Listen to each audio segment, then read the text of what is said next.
No. Just revoke his mod powers and just let me go to town, please. No. Why must you deny me the satisfaction? Because. Welcome to Bloodborne. Do you not love me, Bear? Is that it? I like you. Look, Bear, there's multiple kinds of love, okay? Look, I don't want anybody clipping this and taking it out of context, okay? Do Anyway, you love me platonically? platonically, yes. Oh, yeah. Pale blood. Well, you've come to the right place. Yharnam is the home of blood ministration. You need only unravel its mystery. But where's an outsider like yourself to begin? Easy, with a bit of Yharnam blood of your own. But first, you'll need a contract. The terms of service. I'm not allowed to sue government of Yharnam in case any of my blood gets leaked. Can't believe they're ripping off demon souls with the wax-covered eyes. This is terrible. Okay. God, this game is so fucking unoriginal. That is the worst. We're gonna go and continue. I do like, real quick, I like what it says about gender when you're selecting it. Gender has no bearing on ability. Exactly. Exactly. Yes, Old Man Yarnum is what you should play. I just love that one of the origins is milk toast. Yeah, you're just boring. Okay, so we're gonna continue the Legend of Burr as seen in Dark Souls 1, 2, and Demon Souls. You gotta pick that one. It's And would that 420 be blood. Violent Past then? Violent past. Rash, but stronger for it. Troubled childhood. Suffered misfortune in youth. Highly resilient as a result. Professional. Okay, we're definitely not professional. Military veteran. No. Noble scion. No, we're not ability. Cruel fate. I mean, we did play a lot of really bad games. Waste of Scam. Yeah, but you overcame them. They're over, and that's what matters. Okay, so we either have Violent Past, Terribly Violent Past, Rash but Stronger for it, or Lone Survivor of a Lost Hamlet, High Life, Essence, and Vigor. I'd say Violent Past. Yeah. First I mean, strikes. that or Professional would be fitting. The Lone Survivor starts with 420 blood. Oh shit. Shit. Okay, so age, fine, voice. No.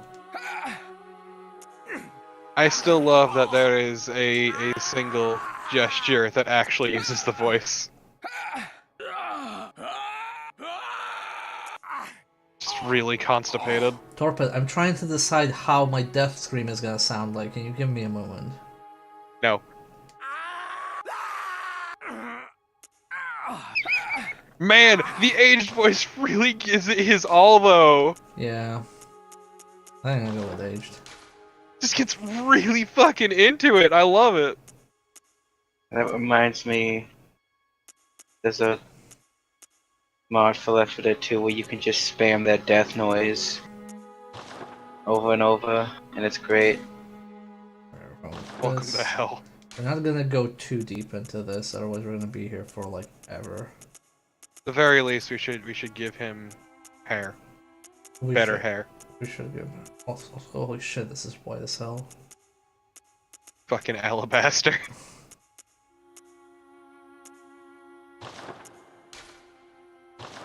Face details, okay. Face presets. Oh, it changes the skin color. I mean, the default face is fine. You're not really gonna see it a whole lot. Features. Apparent age. I like this. Face shape. Oh my god, there's so much stuff here.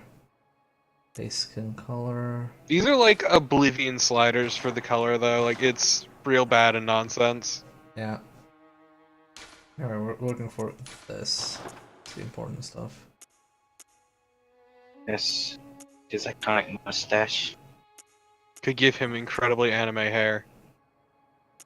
God.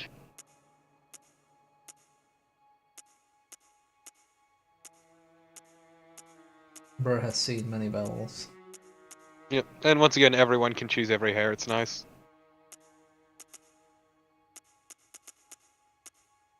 It's almost like, I think that would also be easier to do, like, on the back end, like, Oh my dev-wise. god, that beard. The fucking Instead of- full ass beard on the left. This one? It's so good. Also, I honestly think it would be easier just to let everyone pick all the same thing instead of having to program in a restriction. But what if it clips or ruins some asshole's immersion? Well, you can just go eat a ham. Well, Help is I shonen. mean, not being able to wear a dress just because you're a dude feels even less immersive.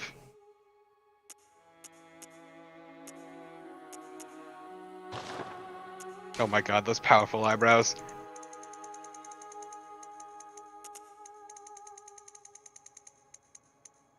well, I think this is all quite fine. You need eye color though. Wait, see if you can put on his iconic tattoo. But we'll do that soon enough. Huh? Can I? And blue eyes. That's fine.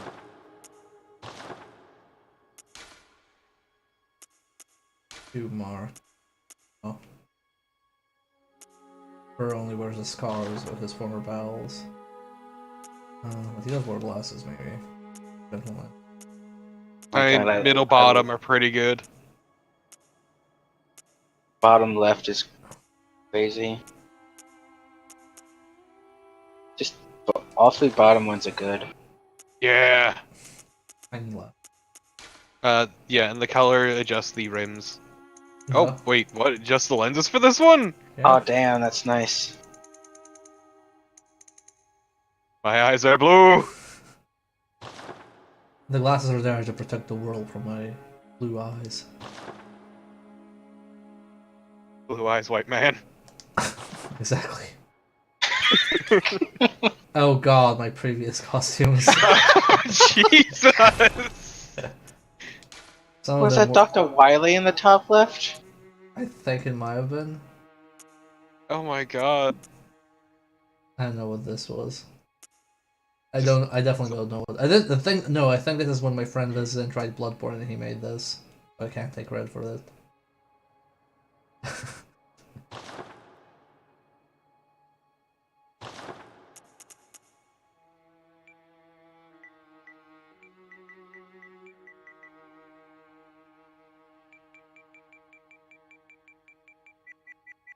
Oh, really? Only that many? Wow. Good game. Pathetic. Pathetic. Finalize the contract. Yeah, I think we're very happy with this look. He looks like a descendant of Dark Souls 2 Burr, but still he's his own man. So this is not a blind run, by the way. I've played this a few times. Played the hell out of it. Yeah. It's been a while though, but I played this. I kind of know where to go in most cases. However, in case people haven't seen this game, I still recommend not like spoiling everything. That's kind of like a casual spoiler ban. All signed and sealed. Now, let's begin the transfusion. Oh, don't you worry. Whatever happens, you may think it all a mere bad dream. Is that foreshadowing? It was a dream this whole time. What if Bloodborne had a dying dream the entire time and he was never actually alive? Okay, but what happens when you're Chief Jim? I don't know. I don't get that reference. It's from Morrowind, wherein the entire Oh. Elder Scrolls is also, well, is a dream. Oh, that.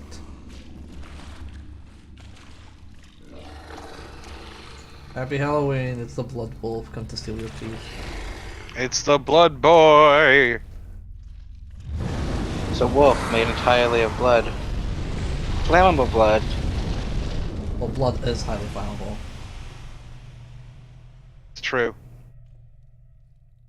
That's what they mean by hot-blooded, I guess. Or like blood burn, nice. It's your boy! Your children You beautiful babies! coming to say hello, father. Look at how adorable they are.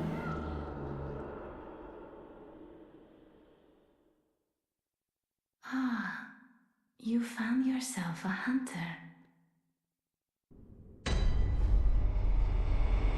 And they have very nice voices. Yeah. I hope you like this face because we'll probably never see it again after we get our Yup. first sell clothing. A junta must hunt. Okay, so. Oh man. It's been a while. Also, I hate that I noticed this runs at 30 FPS because the previous games I played didn't, but they were also very bad, so I don't care. I mean, this isn't always 30 FPS. The frame rate in this game is a fucking crime.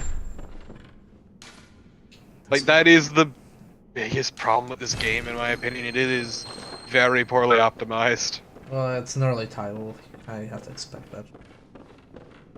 Yeah, I mean, also, you know, From's never been the greatest at that sort of thing. Ah, yes, I get to hold my hand. Smack somebody with it. Just fucking axe handle everything. I was I like, like that this is a like unique unarmed combo. I like that I can scratch my rear end.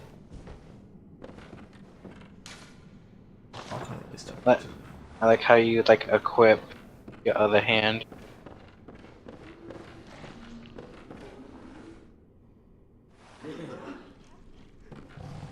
So do you have a plan for how you're gonna build this character? we're probably gonna go strength, arcana. Okay. I'm keeping it simple, no experimentation this time. I just want. Let me tell you about skill builds and how fun they are, though. I mean, my last character was Blood Tinge. Oh shit, he noticed me. Ah, Blood Tinge. Blood Terrible. Blood Tinge and Skill. Just so I could wield just so I could wield the Blood Katana. God, Blood Tinge is such an unfortunate stat. It is like, it requires so much investment to actually be worthwhile. Like, I guess I will look up. it's almost but not quite a dump stat. I mean, I put like there's a weird stuff where like, hey, like you don't really need Blood Tinge, but if you get high enough, like certain weapons become better than other weapons. You know, like there's something like, I think like the pistol is like the good thing if you're not using Blood Tinge, but when you get Blood Tinge high enough, Evelyn becomes better than the regular pistol. At some point. And, yeah. Also, if you're just going for parries, the blunderbuss is better. Yeah. But yeah, Evelyn becomes better at like, what is it, 50 Blood Tinge? No, it was something like 25 or 30. Do you think after like multiple games they could have like made it better? Yeah, like the problem with Blood Tinge is it requires a shit ton of investment. Yeah. Also, most weapons that benefit from Blood Tinge are only the gun aspect. Yep. So it's good if you have it as a secondary stat, but it is not something you want to rely on. I mean, it's almost like they probably should have keyed guns off of like skill. I mean, No, skill would be ridiculous then. yeah. No, I mean, I like, whatchamacallit.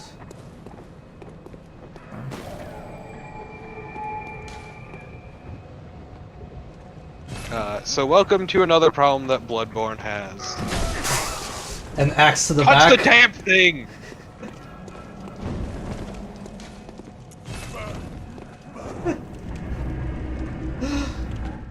I forgot they could climb So- ladders.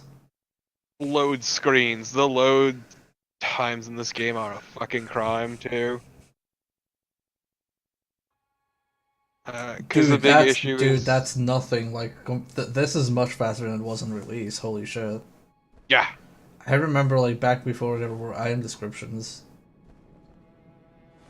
Yeah. You just saw the Bloodborne Yeah, that was- logo, and every time I posted a video on YouTube of Bloodborne, it was just a Bloodborne logo automatically on thumbnail. Yep. Yeah, that's another issue too, is you cannot move between lanterns, you have to come to this hub area every time. Yeah. I mean, it doesn't matter that they were worse, it still sucks. And you have to go through a fuck ton of load screens. Yeah, it's like almost they probably should have taken a cute Dark Souls 2 of all things. You Like, know. it honestly reminds me a bit of fucking Fable. Fable 3 specifically. Let's go with the controls. I don't think I've started off with this one ever. The axe is actually pretty good. And I know I don't... I don't particularly like the blunderbuss, to be honest. I prefer it just because it's got good spread, so if you're going for a parry, it's more useful. Yeah. I do. And the biggest issue is it has a slight wind up. I will let somebody in chat pick. Tyrion, you get to pick. Do I pick the pistol or the shotty?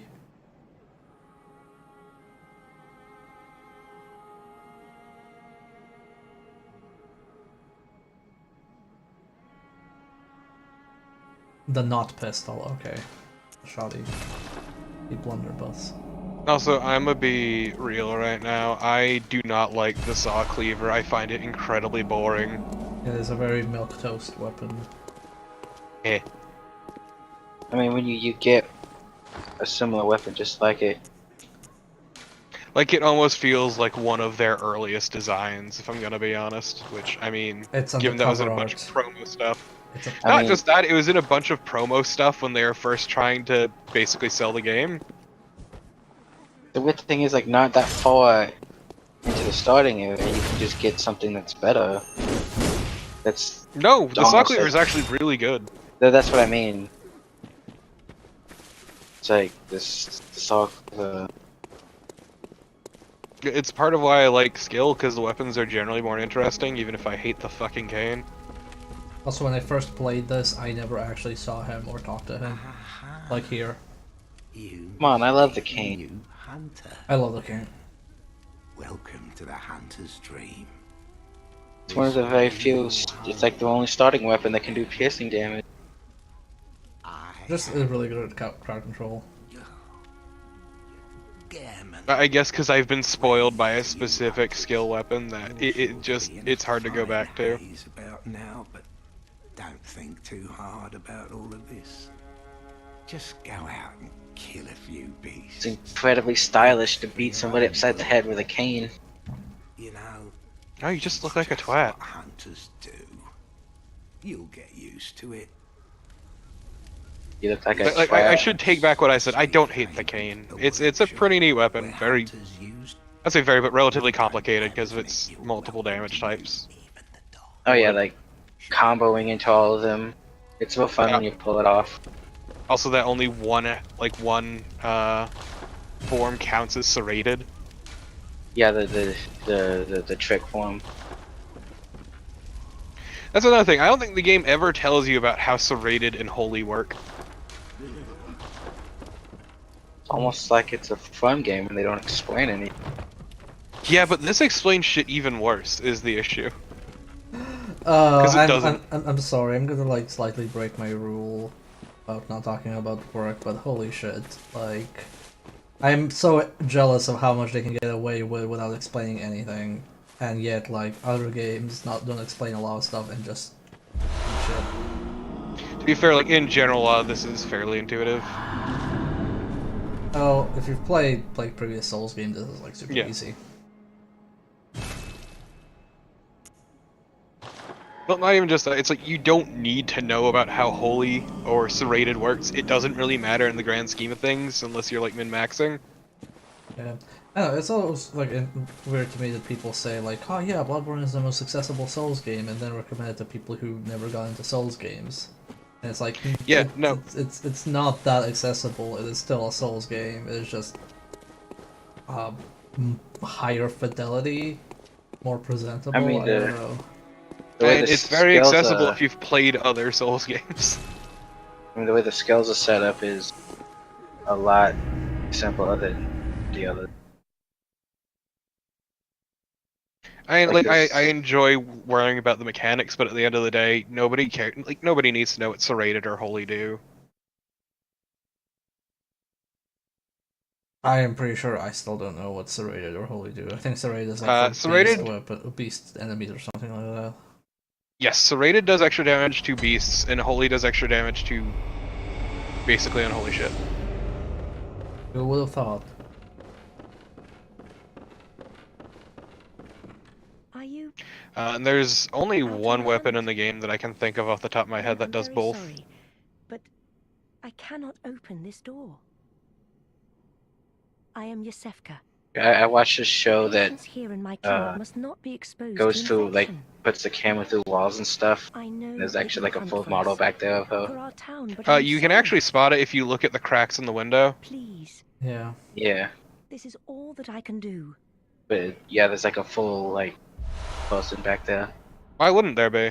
Yeah, like I mean, usually they replace it with, like, there. not a person. You can kind of see it. I don't know how it comes across on stream, but you can kind of see her face.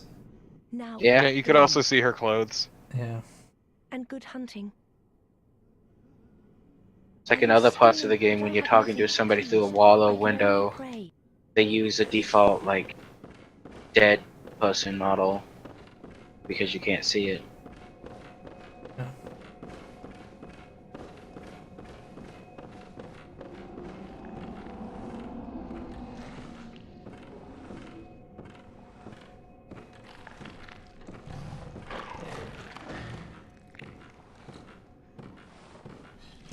Okay. Yeah, he hears you. Okay. Downwind.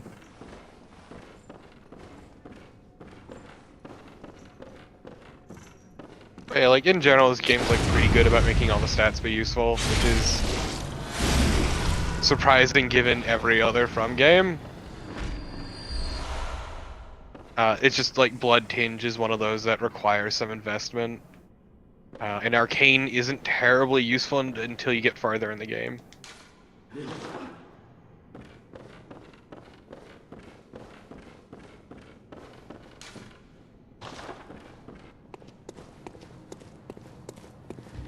I really haven't seen much of the magic in this.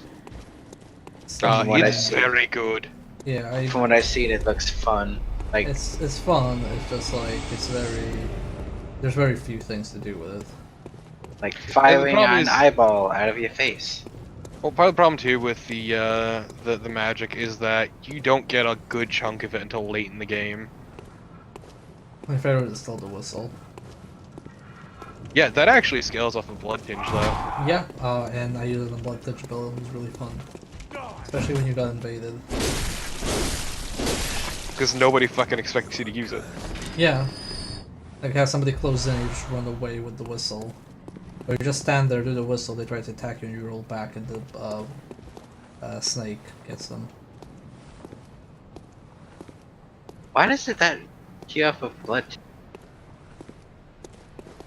I don't know, just because. And the way magic is cast uses your bullets. They didn't have another thing. I mean, thank God it uses like bullets instead of like another staff. It would be bullshit otherwise. And it's still kind of bullshit. But I mean, you get so few Like, Yeah, but there are ways to bump up your limit. Yeah, and you can convert health to bullets, easily. Mm-hmm. Speaking of, now I'm reminded that, oh shit, blood vials are a finite resource, I'm gonna have to farm them. I mean, yeah, it's less of an issue the farther you get in, but that's kind of the problem too.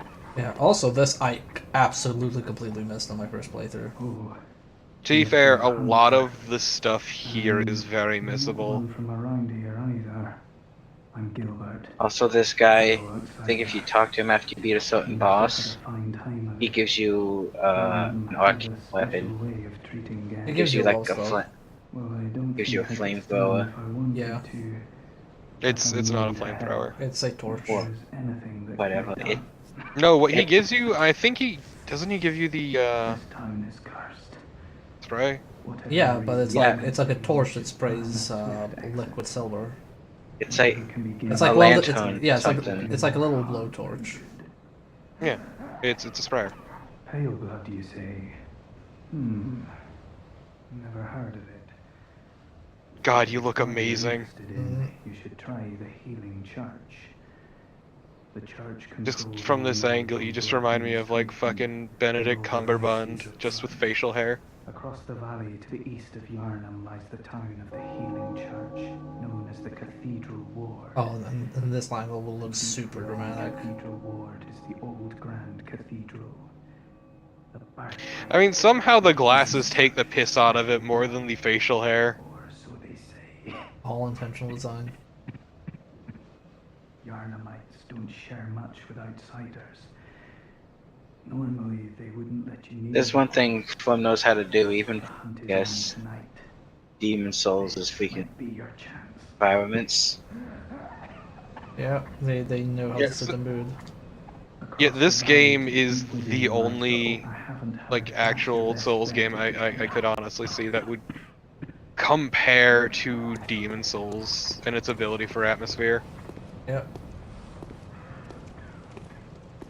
Because this game also has atmosphere in spades, and I love it.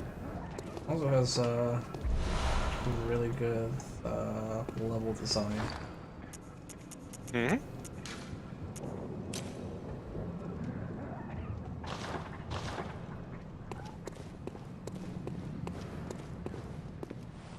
Oh man, what is that? Oh no, an ambush! Ah!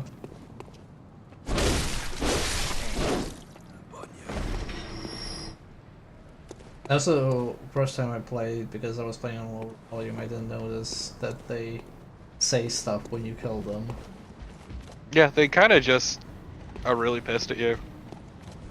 Oops, wrong button. Yeah, I get used to that. Yeah, I tried to press triangle to dual wield. Let me tell you about trying this game once a week while you're playing other shit. Ours dual wielding is actually L1. And also, Fuck, I remember I was playing a game at the same time as this that used square and triangle for attacks. dude, I'm playing the Ninja Gaiden now. What am I supposed to do? Yeah, like, you know my pain. It's an absolute fucker.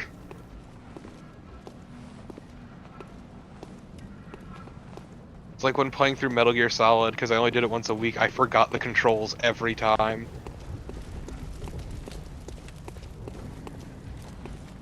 Welcome to this useless shortcut. I want to fight the big boy. I mean, killing him is basically just bragging rights. Holy shit. Oh, big boy. And I wouldn't sweat it. Man, I will never get used to fucking parry windows in this game. Yeah, it's really hard getting a feel for what's parryable. Not much. Generally big attacks, if you catch them mid-attack, are good. Oh, wow, that actually nice. Yeah, his axe is really generous. Better than my axe. I mean, you were also using the one-handed form of your axe. Yeah.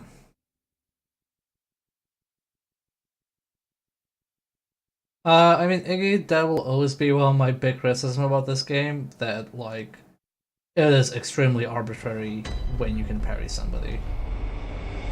In my opinion. No, I agree 100%. It's got the same Dark Souls parry window where you can't hit them during the windup. They have to start the swing. Yeah, but you have a generally- gun this game. Yeah, I was gonna say in other games, it's usually easier to get a feel for what's parryable.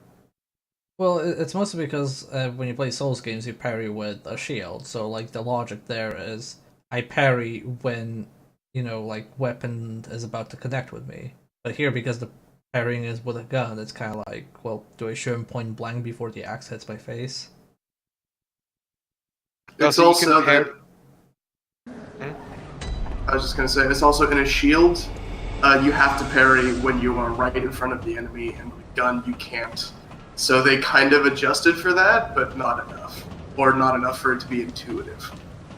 Also, generally in other games, because you're using a shield, it was generally against like more human-sized enemies, where most things can be parried, and it's really hard to get a feel for that. Yeah. Feels great when you pull it off. Oh, it feels fantastic. And I fucked it up. Because I thought I missed. Yeah, that's the other fun thing.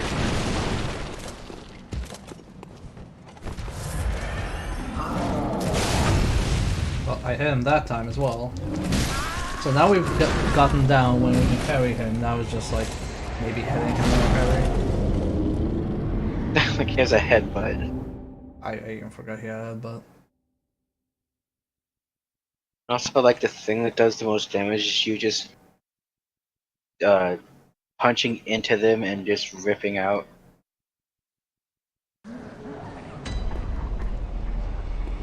I don't even know Hunters what you take rip very out. good care of their nails. Just jam your hand into their body. Just get right up inside them. Weapons are for chumps. hello. Wow, thanks game. Actually thank you game. Yeah, luckily the timer on being able to do a visceral attack is pretty generous. Yeah. And it restores all of the I don't know what to call it, fucking rally damage. Hearing the sound for the parry.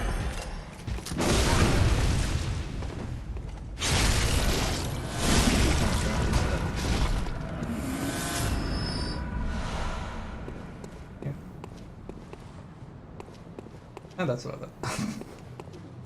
Yeah, I told you, there's like no reason to come here except for bragging rights. I Also, know. it doesn't even give that many blood echoes. I know. Beat the game. We did it, we You completed can it drop a already. pretty decent gem, like, incredibly early, but it's very rare. Oh wait, does this have the thing where I have to teleport back and forth to actually restore my shirt? Yup! Fuck that. That's one of the issues, that's why I said the fucking load screens were a problem. Fuck Let that. me sit at the lantern.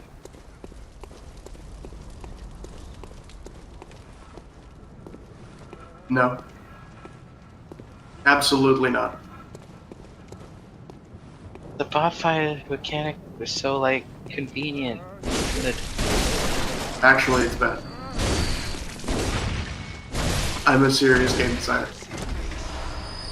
I mean, I did have a job interview question about, like, when I was asked about Bloodborne, I was like, oh, what didn't you like about Bloodborne? I was like, I didn't like the blood vials, I thought they were pretty dumb. And they were like, oh, how will you change them? And it's like, well, it's kind of too late to change them at this point because everything is balanced around you having blood vials and lanterns everywhere instead of Estus Flask. Because there's far less lanterns and bonfires. And also, the level design is kind of built around you just looping around all the time, so, you know, it's all an integral part. Also, another thing I didn't know when I first played is that lanterns mean there's people. Are you that outsider? So just at least Well, sorry, but Like- Because the lanterns are to ward off the beasts. Trot along, will ya? at least let you recover your Trot along. blood vials from your stock at a lantern. Yeah, they don't really like. It's a bit weird. Like it has some like very minor quality of life issues. Oh hello. At the very least, though, when you like touch a lantern, you will spawn there. Yeah. Oh wow, that heavy takes a while. I like the charged up power attack with that. I remember the extended L2 being very good. Yeah. Oh right, there's no exterior. I forgot about that. Because you can't use a gun, they replace it with a move. Yeah. What was this? Oh yeah, it's that screen. Can you hold it? Can you hold it? Let me check. It's either the R2 or the L2 charge attack with the two hand, which is pretty good. Okay, that's a full L2 combo. Yeah, that's the spin. Yeah. Spin. Yeah, that spin is real good. It knocks them on their ass. Spin to win. Bloodborne is very good in that with the L2 attacks on two-handed weapons, like the normal attacks, they have different attacks for if you're attacking after a step or a roll. Now. I like that you can combo into the second form. So good. Yeah, you can The nice switch thing is they- weapons mid combo. Yeah. Yeah, another nice thing is that L2 attacks generally have different coverage than your other moves. I do like. I think like if you do a trick switch mid combo, it switches to the L2 attack. No, it's its own move. That's its own move. Okay. Yep. Yep, every trick switches its own move. With the cane, when you switch, it does a stab with the. That It does is nice, piercing like- damage. Weapons in this game just kind of have a better flow to them than other Souls games. Well, it's mostly because you have less weapons in general, so it's far denser. Like they could like put in more Focus. stuff. Yeah. Have fully realized movesets instead of having 3 billion axes that just chop. Yeah. Wow. Yeah. One of the things that this has, like. One thing I like in Dark Souls with the number of shit it has that you can find and equip is you always kind of feel like you're finding stuff.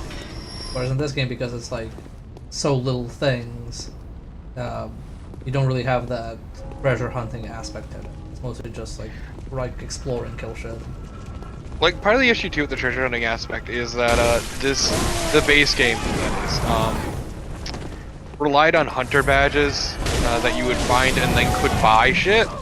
Yeah. And it wasn't until the DLC when they realized, oh wait, people like finding the shit in the wild. Yeah, the DLC is much better about it.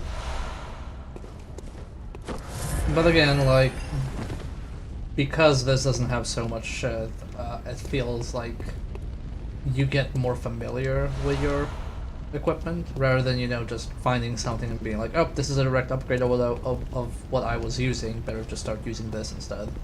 And then, like, everything after that is trash. Like, stuff feels Yeah, like everything in this game's a side grade, and it's kind of nice. Yeah. Like you could just have different weapons on you depending on what you feel like. Except for Ludwig's. Ludwig's is a downgrade from everything. Yeah, I was gonna say some weapons are straight up better than others, but everything's viable, which is nice. Except for Ludwig's. I like the sword that just becomes a bigger sword. Wait, is Ludwig's like a bad weapon? Because I beat the game the first time with that. It's a very good weapon, it's just very boring. Ah. It doesn't have like any of the flashy stuff that other hunter weapons do, it's just a sword and a bigger sword. Oh, you meant the sword. Yeah, no. That is actually stupidly good. The Holy Moonlight Blade is a completely different thing, and it's awesome. Is that one strength and arcana? Or just arcana? Yes. It's strength and arcana. Yeah, because it's the Moonlight Greatsword. Wow, my character. It's also what Ludwig's Holy Blade is based off of in universe. Yeah. I like they can freaking snipe you, but you can't. Your gun. Can't get a lock from that range, yeah. I mean, it kind of makes sense. They're using rifles, and everything you have is just a pistol grip. Okay, but what about the rifle spear? I've never actually Doesn't have used a the rifle stock, buddy. spear. It's pretty good, actually. It used to be like the most broken weapon in the game because you could put elemental damage types on the pellets, and each individual pellet would have the full bonus from the elemental damage. Oh, thank God. Those were fun times in 1.0. Thank God this weapon kills dogs in one hit. It's real fucked up, dude. Wow. Look, the dogs know what they did. The dogs aren't nearly as bad as they have been in the series in 1.0. I mean, later dogs are pretty bad. Later dogs don't count, they're in the dungeons. I mean, no, they're the ones in the woods. Oh. Well, that's just because there's so many. But we'll get to that. We'll get to that later. Thankfully, Seriously, we'll never get what? to dungeon flame dogs. Seriously though, what is with From's hard-on for angry dogs? It's a good enemy type. Yeah, it It's is. immediately recognizable. You kind of just look at it and you know exactly what its deal is. Yeah. Being a pain in the ass? Except when they start breathing fire, then you're like, what the fuck? Yeah, and that's a bait and switch. Never expected the dog to breathe fire. I mean, wait. They do that in Dark Souls 1, and they do that Yes, they in did that. Bloodborne. Where else do they do that? Dark Souls 2 kinda had them. Forget where though. It was in the undead. No, the big mansion, Aldia's mansion keep thing. I think there's like a fire dog. I miss what Bear said, but like, didn't Demon Souls have Hellhound kind of things? Did they? I can't remember. It's been a while. Well, it's been a while. It's been like 6 months. No, it's been long. It's been I try my Demon best Soul to forget. had dogs in the fire area, but no fire dogs. I don't reckon you're from Hey. around here. Well, Yeah, Iggy, like, that's a huge issue with the game, is it kind of... I don't say backloads weapons, but a lot of them aren't available until, like, the mid-game on later. Yeah. I guess it's also, in a way, it's kind of good because you get to, Get used to the normal kit, because all of the base weapons are relatively basic. Except for the speed, except for the cane, it is deceptively complicated. But it's fun to use when you find out how to use it.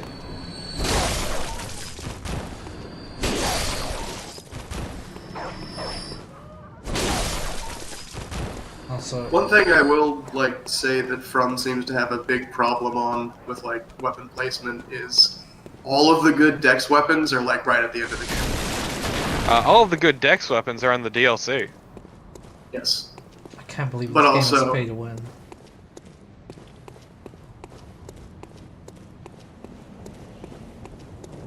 What are you gonna say? No, I was just gonna say that like, even in the base game, in the DLC you can just run to it, but that is end game difficulty areas that you really shouldn't be doing on a normal playthrough Yep. that early. All of the good, pretty much every weapon you get, except for the cane, is a strength weapon, or it is one that does better with strength than dexterity. Better yet, there are no real decent arcane weapons until the DLC. Oh yeah. There's the Tonitrus, but for arcane people, they're supposed to be screwed around with gems. You can do that from like the first Chalice dungeon you unlock. Yeah, but also screaming out gems kind of sucks. Also, fuck this. Fuck this It's guy. a crap Fuck this guy. I love wheelchair grandpa with a minigun. Dude, Really wheelchair grind. surprises everyone. Like, no, like, I fell for that fucking bullshit. Everybody falls for it. It's a good trap. Then you It's learn to never exactly trust what Grandpa. you didn't expect. It's Never just good trust game the design. Now, whenever you see an elderly person in game or real life, you know you have to kill them. Exactly. Who knows where they're hiding that minigun? Told you not to come around here, old man. How many times we've got to teach you this lesson, old man? water. Oh, let's go. But yeah, it's great. Just never trust an old man ever again. Who knows what they're packing? Never say it like that. I'm talking about they probably have a machine gun under their coat. God. Yeah, Torque. And nothing else. Unlike a machine gun. Also, Machine gun grandpa. Also, Kovac briefly touched upon it, but he and I did an LP of this game very early on. And I got so much shit over it. Because it broke a lot of essay established options. Oh boy. Yeah. It wasn't particularly good, Trailblazers. but it wasn't particularly bad either. No, it was kind of like... It was like, no, it was more like...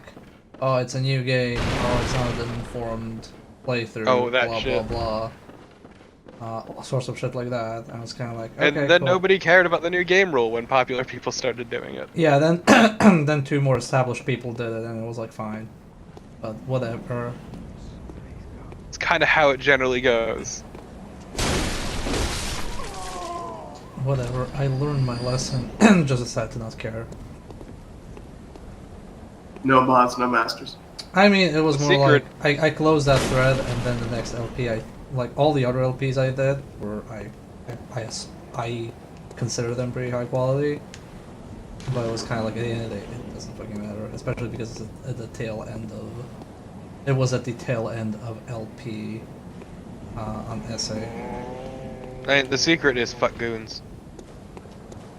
Kinda. The secret is just those. Just fucking throw whatever.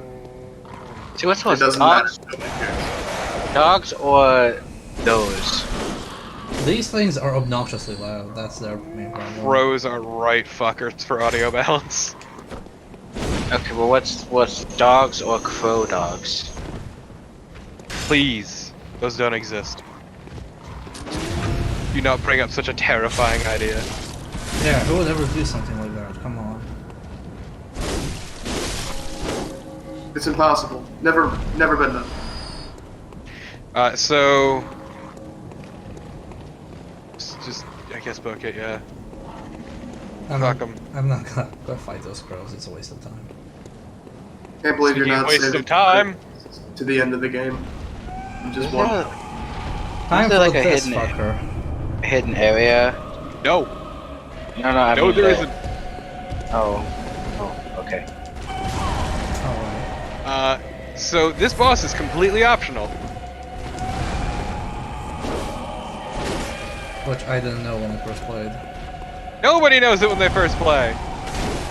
Yeah, I mean, it's a good way to get like insight at the beginning, so you can actually level up. You know what's also I'll say to optional? some people. A good camera angle. Yeah, the camera is actually your greatest enemy in this game. So it's technically the first boss. I think it's supposed to be the first boss. I'm pretty sure that the PS4 trophy statistics say that more people have beaten Cleric Beast than Gascoigne, so Yeah. by like a 0.2 percentage because they're both like 98, 99. Most people beat him and then said, fuck it, I'm not doing this shit anymore. No, most people beat him then think, oh, I can get past that gate now, and realize, oh no, it's shut forever.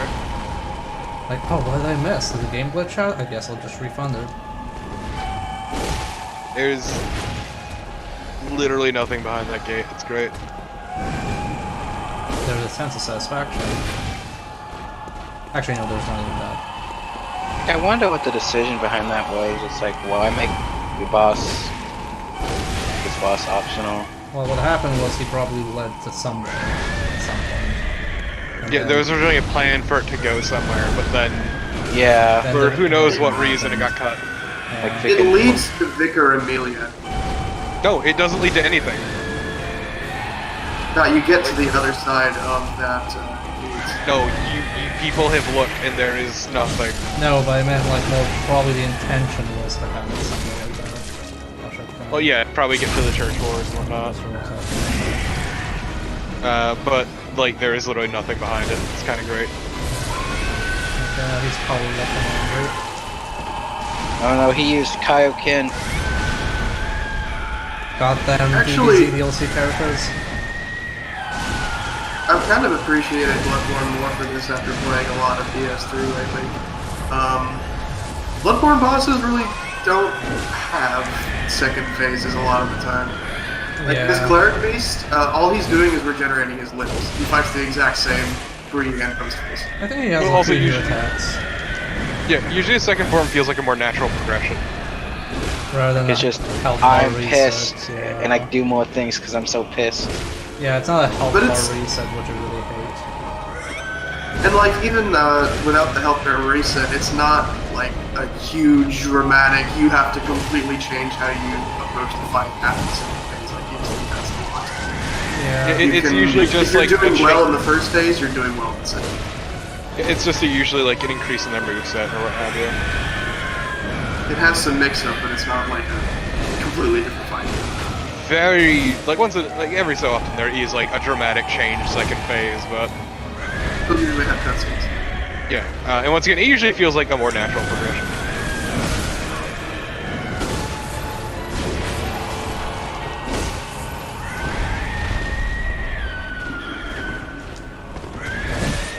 And I then mean, PS3, not even- what made Dark Lord the worst.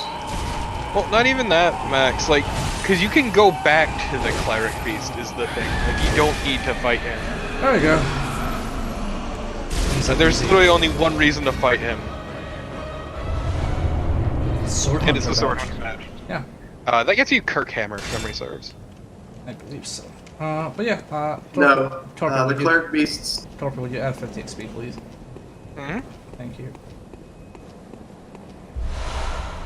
Now the cleric beast lets you. His badge lets you buy the other starting weapons that you. Yeah, look at that person right there.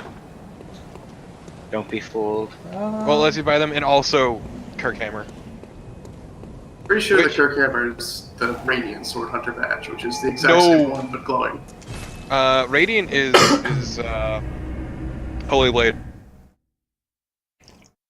Hmm. Well, I mean, it doesn't line up now, but I'm saying, like, they probably had it connected to stuff earlier, and then... Well, no, they probably intended to connect it. Yeah, I mean... Like, it's 40% of the shit they had is cut. Yeah, a I lot thought they figured out that locked door leads to the other side of. I am a dog. No, I Collapse. remember seeing like a video of a dude who straight up no clip through it, and there's nothing over there.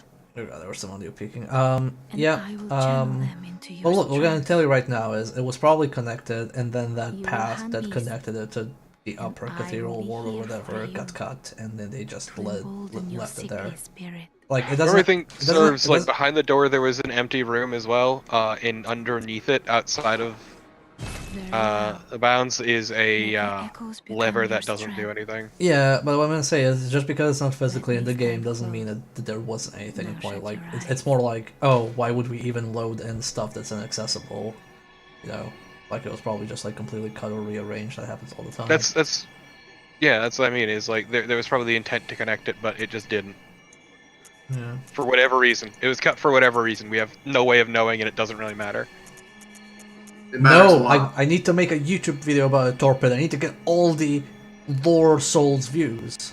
I mean, Okay. actually, there is a dude who like hacks and no clips all over the place, and it's kind of rad seeing some of that stuff. Yeah. I know. No, yeah, I'm actually freaking sub that guy. I can't believe Wait. everyone on this call is so supportive of cheaters. It's not cheating, he just takes the camera and just puts it in places, and it's real cool looking. Look, Les, a lot of people work very hard to understand the lore of this game, and then Yeah? this asshole comes along and just no clips everywhere and learns all the secrets of the game. Like, I it's mean, not okay. Farewell, good hunter. I still love the May fucking you find your worth in tomb the making. prospectors who discovered in that in one of the specific Chalice dungeons, if you pull some bullshit, you can actually get more configurations, and they found basically a wandering boss in one of them. Yeah,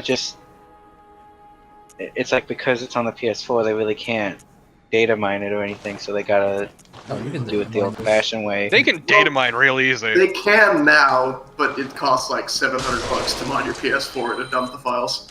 Yeah. No, there's a lot of effort, but you can. But yeah, Which no, is how they it's, got it the was, hack dungeons. yeah, I remember the reason they couldn't, like, because they had realized, oh wait, we can't access the full breadth of what the is fucking chalices can do for some reason.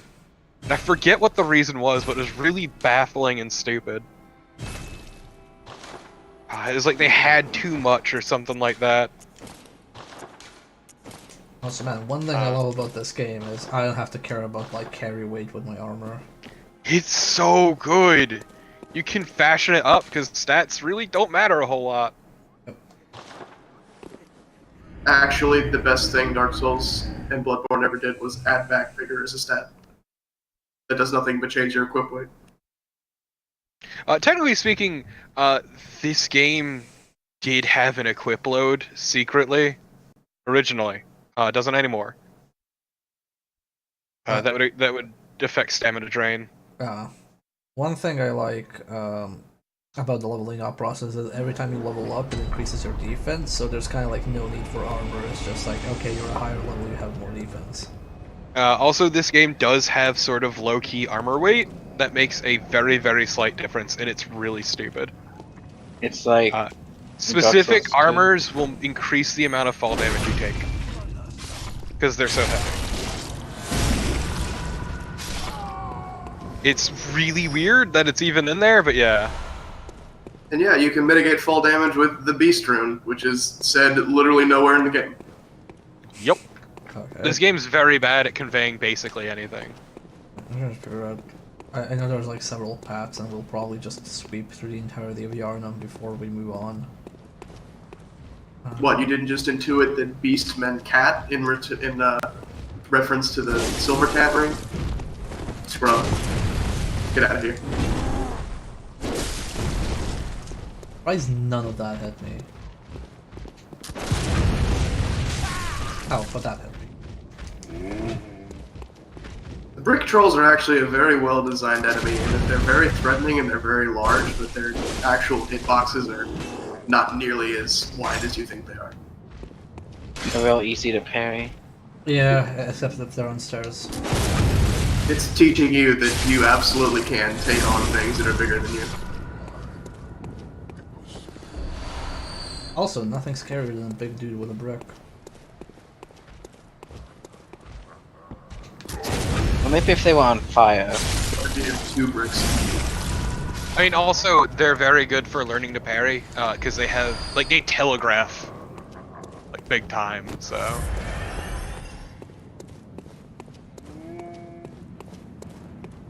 So I think that opens up as a shortcut. That opens up later. Yeah. Also, I hate that I learned about the armor weight thing from like the most ludicrously detailed wiki I've ever seen. Extra Life? No, Bloodborne wiki. Ah, Bloodborne wiki. Okay. Bloodborne wiki is really good because it also, I can't find the page anymore, but they used to have like literally all the damage multipliers on every weapon. Yeah, it's Bloodborne-wiki. I mean, like what the specific page they have that like every weapon, every swing has a different damage multiplier on it, and they like got all those. It's really good because any given weapon, if you look it up on there, they will show the entire moveset and the damage multipliers on each move. And even frame data. Yeah, it's amazing. I love it. I found it on accident. It's great. To be fair to the frame data, that was originally in like the published, updated strategy guide that they made in like 2016, I think. But it is still ridiculously informative. That said, I still do love all the vandalism on the Fextra Life wiki. It's so good. Oh. I mean, I guess I call it vandalism because it's not really any sort of fact, but yeah, it's really good. Like, what lies in the hearts of dogs? Fish, apparently. Shit like that. Just really dumb shit that doesn't really impact your experience. Just very obviously, nobody actually reads those pages to make sure that it's Nobody- correct. Yeah, nobody fucking edits that shit. It's Extra Life. Who gives a shit? Like, they just... fucking dump whatever you want. Nobody cares. Nobody reads this. I mean, they straight up rip off other wikis. It's great. Like, they will copy-paste shit from other wikis. At least they're not as bad as the Bloodborne wiki. Oh god, wikis in general are terrible. Wikis are hilarious. Wikis are basically a last resort if you're looking for a wiki. I mean, the Dragon's Dogma one is actually, like, legit. Yeah, that's because it's like the only wiki for it. Yeah, Or at least was for a long time. The kind of people that are really into Dragon's Dogma are people that are too poor to afford server hosting. Wow. Please do not judge me, okay? I feel called out. Well, nobody cared that they just cheesed what 2 werewolves. No, I mean, I was gonna holler at you for your rudeness. I mean, Nobody. that is literally the first thing I learned in this game. Oh, werewolves can't fit through door frames. I guess they're vampires as well. Dogs deserve no respect. Disrespect the heck out of those dogs. I mean, basically, if you win, who gives a shit? No, I need to stream honorably. It would have been very no. funny if you lost them. Honor is for dipshits. Watch this be the time you get invaded in this.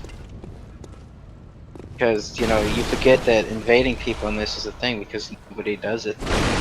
Honor is for idiots and assholes. Well, you can only invade people here if they're already co-oping, or In very specific PvP areas. yeah.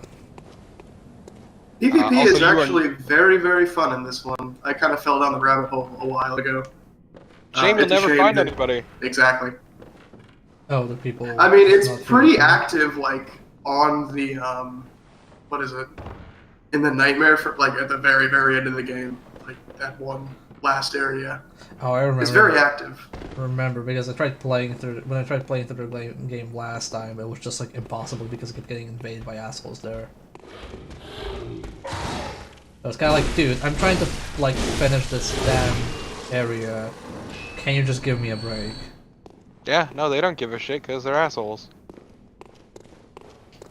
I think it's because, I don't know, there's kind of an assumption that if you're PvPing that area, it's an opt-in, because once you kill the Bell Maiden, they don't respawn. I'm pretty And sure. I have a very low tolerance for Dark Souls PvPers. Yeah, we're all terrible.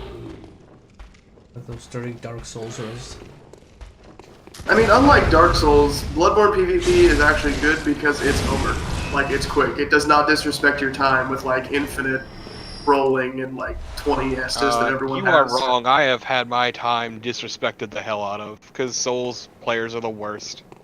Well, My favorite. it takes a lot more effort to disrespect your time, I should say. My favorite thing It about makes it even more insult. my favorite thing about PvP here is that like you can. Oh, what? How was that not parry? Right, I'm sorry. I need to use proper terminology. So, My favorite thing about this is that you can parry people using items. Like if you shoot them while they're like healing, you can parry that, or stun them for a visceral attack. pretty sure you can also parry them if they're throwing a knife or a Molotov. Yeah, anything that's like an action like that, an item usage can be parried. It's pretty good.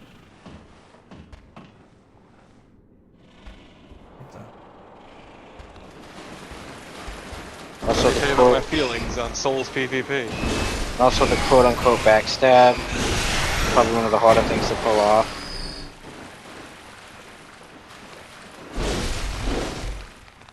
Which is good, because it makes PvP not just backstab fishing for 30 minutes at each other. Or Yeah, backstab. backstabbing's mostly just useful for PvE. Yeah, like certain humanoid bosses, and stun them, and then get a early attack on them like that. And you can backstab a good number of things. Yep. Anything that can be parried can also be backstabbed, I'm pretty sure. I mean, it's like I'm talking about like a boss fight. I like the L2 R1 combo. Sweep and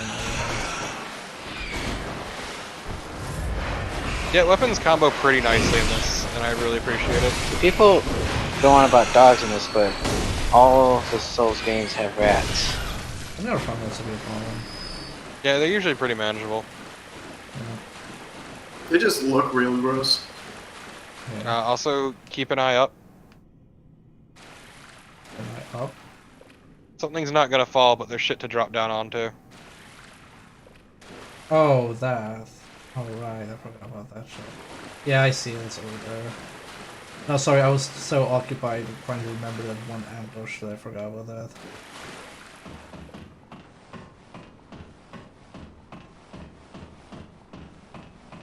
I'm also glad that they patched in so that you have, like, almost infinite capacity for blood vials in your chest, because when it was 99, it was definitely not enough.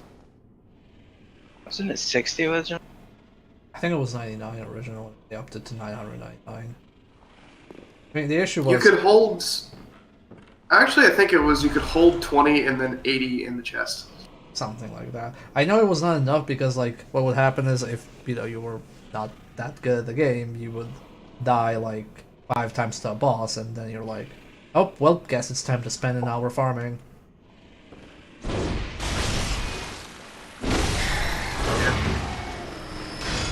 Which I'm not too fond of. If I'm remembering correctly, I'm probably not. They also had, like, a higher bullet max for your chest than blood vials for whatever reason. I remember Also, that being kind of infuriating. Those blood vial limits are part of why, like, it's easier to get blood vials in a later game than it is in the early, just because by that point, so like blood echoes are largely meaningless. There's a point you will hit where there's just no point in leveling up. And it's just, you have nothing to spend it on but resources. Oh, cool, you can still see my glasses. Or rather, one lens. What I personally enjoy is that there's a hat that blocks one eye, and if you choose the right hairstyle, it blocks the other, so you're just completely blind. But we're going, we won't need eyes to see. Yeah, you might want to take the left side. Yeah, I'm just looking. This is the weirdest shortcut in the game, I think. I never, like, knew it was a shortcut. Good job, mate. Nice. I'm good at platforming. I always thought this was just death if you came down here. You tried to jump down. Yeah, like, you don't even have to take fall damage. They specifically... You just do the charged yeah, but you L2 never on that. noticed those in your first playthrough. I know. I never noticed them until, like, this week. Yeah, it's great.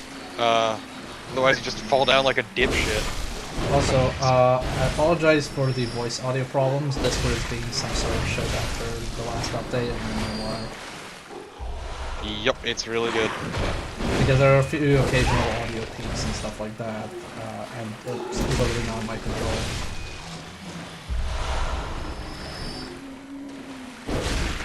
What Discord giveth, Discord must taketh away. Yeah, I'm kind of annoyed that it's doing that. It's also not showing on my profile when I'm streaming on Discord. I blame the store. Yeah. Exactly. Man, if only I think they just shoved the store on the same server and they're just having problems with capacity. That wouldn't surprise me. I mean, it's not completely dead like Steam is all the time. No. I mean, it's working. It's just like, if there's an occasional high-pitched audio or static, like, everybody's hearing me that way as well, so don't think about it. I mean, honestly, I haven't heard it on anyone, so I don't know. I get the occasional pop from people. Maybe it's just so minute that I can't even hear it. Yeah. I always sound like garbage, so nobody will be able to tell. I don't sound like garbage, it's fine. Exactly. You always sound like garbage, then you don't actually sound like garbage, because that's normal. Oh, right, that thing. Okay. I mean, yeah, he's normally garbage. I don't get what you're getting at. Why are we talking about the same thing, agreeing with each other for 20 minutes? There are things to kill. Just There's a a great crow's lack nest of to poke. debate. God, I love The low sweep. Oh my god, Bear learned. These bows are so good. They took the effort to program in like height levels for attacks, but it's never useful.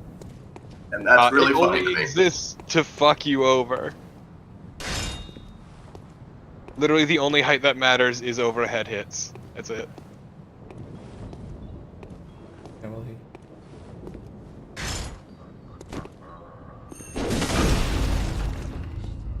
Oh, he's. This guy also go. reminded me something Bloodborne really does well is incidental dialogue, or like background voice files that play, and you're not. They're really quiet, and you don't know unless you're looking for them. But like when you actually notice them, they're like, "What the fuck?" Like this guy and his dear sister.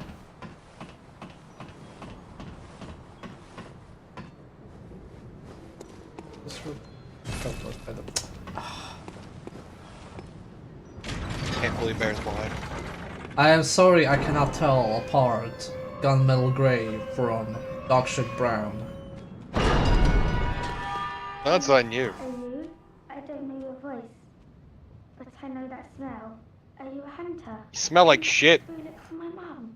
Daddy never came back from the hunt, and she went to find him. Wow, have you been traipsing around the sewer? Because you really smell like it. Dead. You remind me of my dad. I will find the girl's murder. Oh, thank you. My mum wears a red jeweled brooch. It's so big and beautiful. You won't miss it. Oh, I mustn't forget. If you find my mum... So I do love finding this kid because I always forget how to find her. It plays one of Daddy's favorites. Literally always. So I just end up going back to her mid-game and it's great. So he remembers. Mum's so silly running off without it. Or I come to her the one time and then I forget how to find her and give up. You don't usually do the near level sad side quest of this game. Oh, I try to, but this girl is annoying to find. Yeah, after you go through it once, that entire area of Yarnum, you'd never have to go back to. Yeah. And then your brain shuts down and you forget any of what it looks like. Yeah. I'm trying to remember where else to go. You might want to go back down. Have you tried hunting for hogs?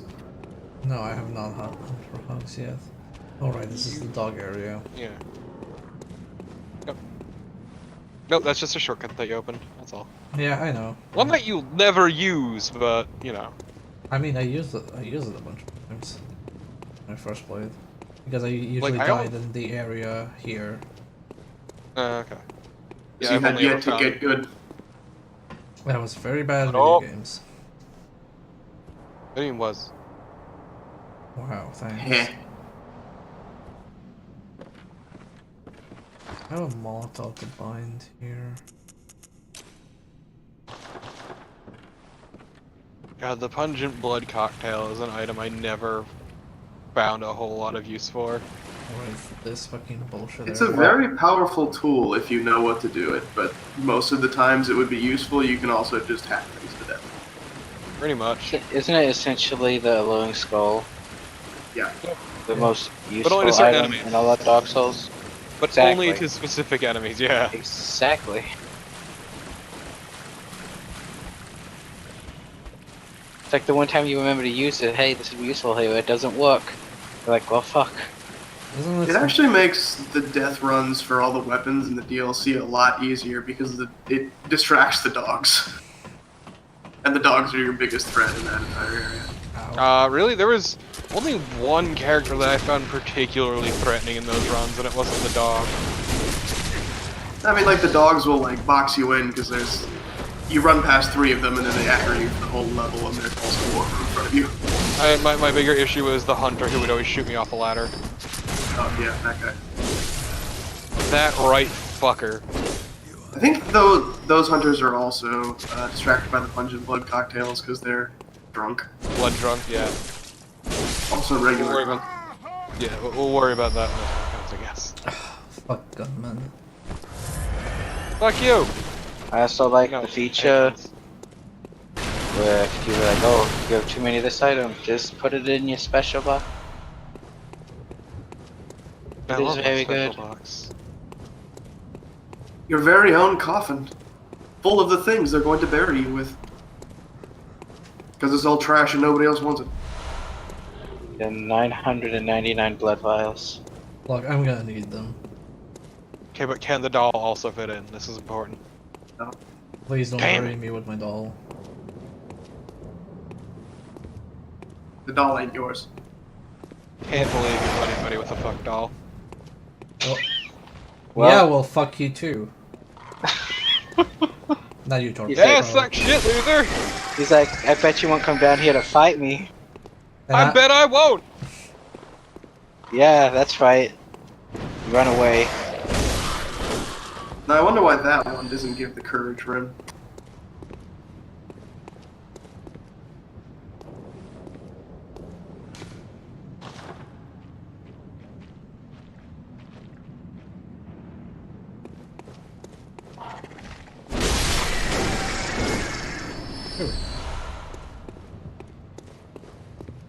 They're actually still here.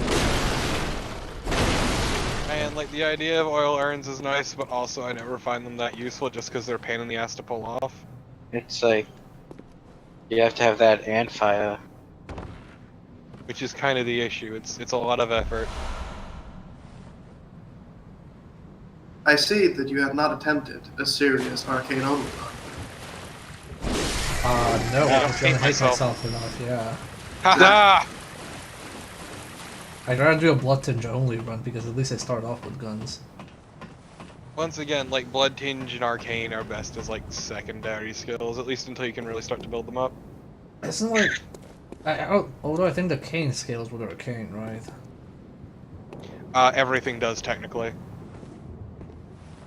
It only scales with arcane if you put in an elemental damage gem. So everything has an arcane stat. Though there are weapons that do innately scale off of arcane because they have innate arcane damage. But they are made of a specific metal. I think it's very funny because they're not actually as useful on an arcane run as you think because the scaling on them is just Is dog shit. Because Yeah. they have like an S rank scaling or whatever in arcane, but like they have such a small base arcane damage to scale off of. All it ends up doing is just making it to where you can't actually buff your weapons. So they're weapons for literally nobody. Also, I mean, the problem with using gems is just that the scaling of gems is terrible. Like, getting better and better gems is what I mean. Yeah. Because that means that you gotta go dungeon diving and it blows. I dread to think that I might have to do that off camera. For what? For gems. I want good gems. You don't need good gems. Yeah, you never need gems for anything. It's literally min-maxing bullshit. You find enough like really great ones in the base game anyway that you never need to go to the things. Unless for some reason you really want max damage for style points, I guess. I mean, kind of the more important thing about dungeons is that is where you get extra blood rocks. Well, not are there in the base game? I forget, like Two. Yeah. Just enough. One before the DLC. Oh right, that was the other main thing for the DLC. You get another blood rock. Wait, what And then you get another rocks? 3 from the Chalice dungeons. What do the blood rocks do? Wait, is They're the plus final 10. upgrade. is the blood And slabs. the blood rock in the base game is the Oh. one from the brain, right? Yes. Yeah, okay. That's such a finite amount. That's crazy. Yeah, the only other way to get it, which was added in a later patch, is by spending 60 insight. That seems to be a pattern with foam games. So sure, 60 insight is much easier to get. I mean, yeah, also to be fair, you never really need a whole lot of blood rocks. But what if I want to get everything at plus 10? But I mean, it's Well, like you're a I dumb was- motherfucker then. Like in Dark Souls 1, where you couldn't buy certain Titanite, but then they made it where you could buy it If I might offer a suggestion, don't fall down yet. Oh, not yet? Not yet. Oh. I thought I could get a spear down there. Did you knock the shit over? You You should gotta- meet a very Scottish friend first. Yeah, you go up top. Oh, okay. There's shit to do up top. That's why I'm warning you. It might be It's bad stuff, enough. it might be stuff I've never done before. Yeah. Man, I hate blind LPs.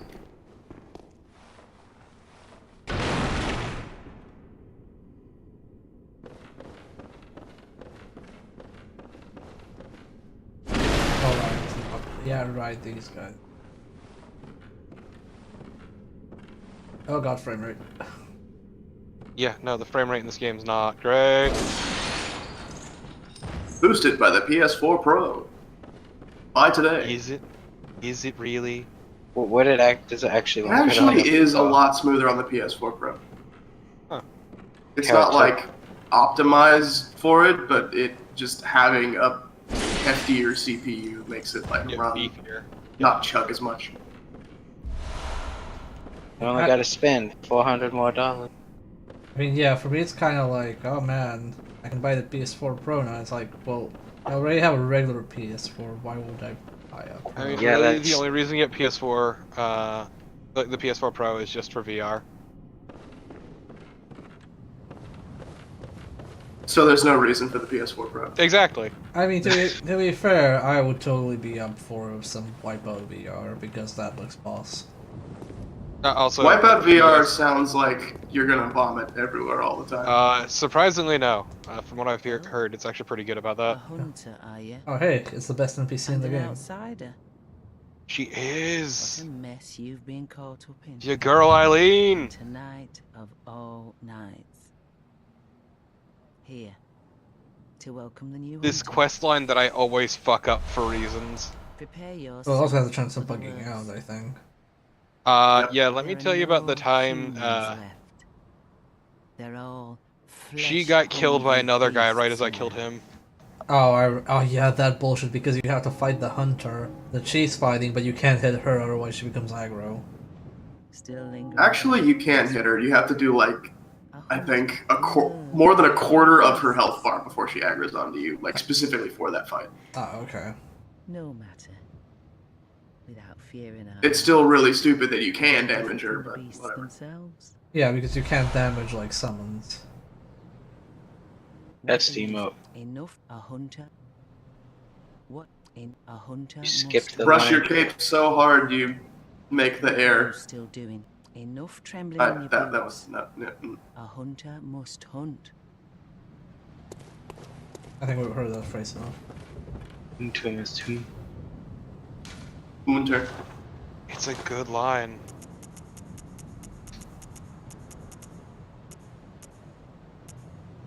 Also, man, it's weird how many like really obscure gestures there are in this game.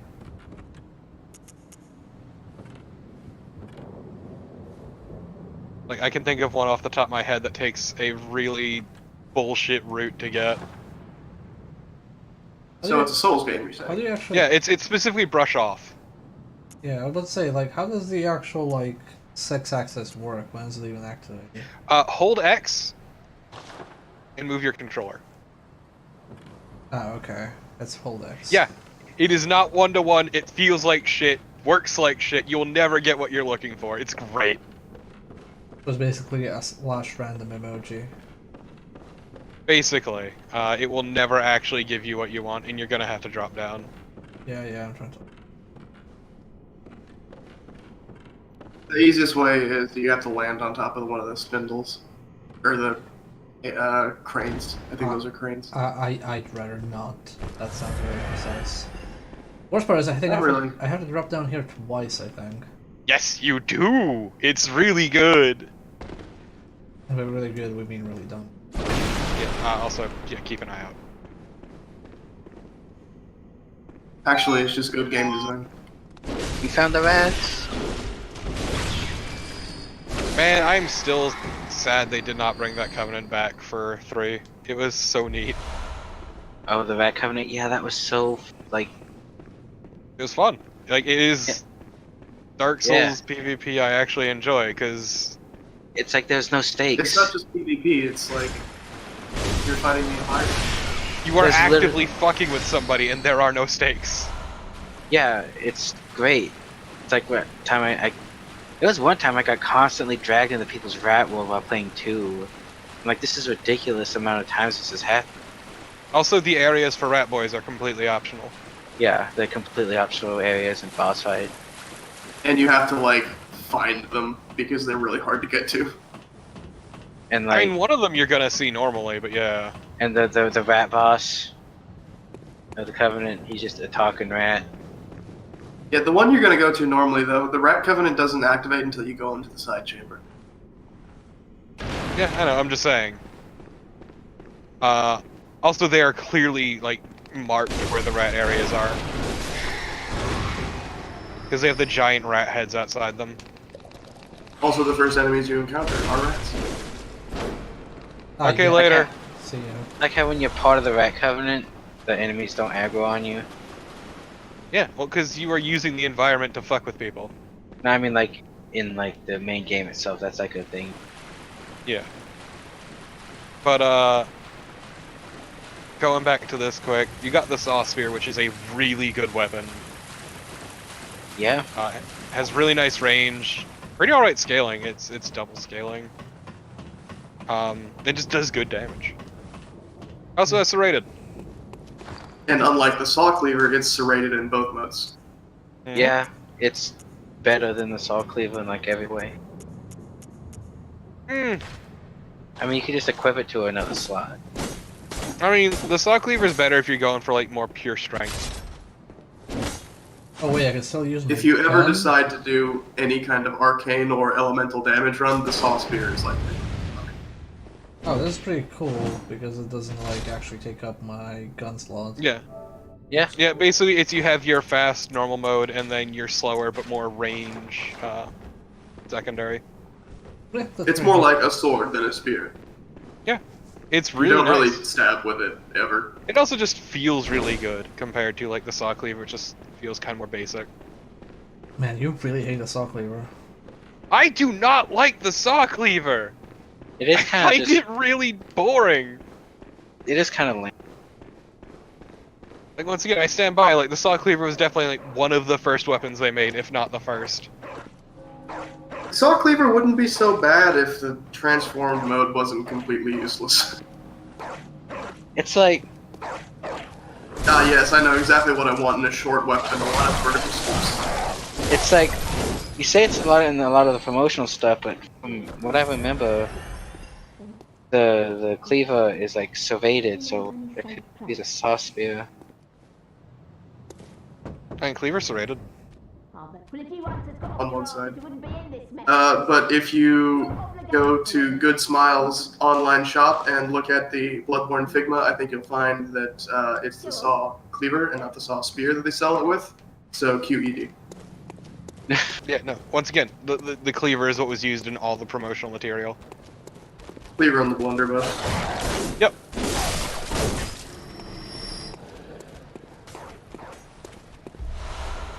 Which, I mean, the blunderbuss is my go-to weapon, so...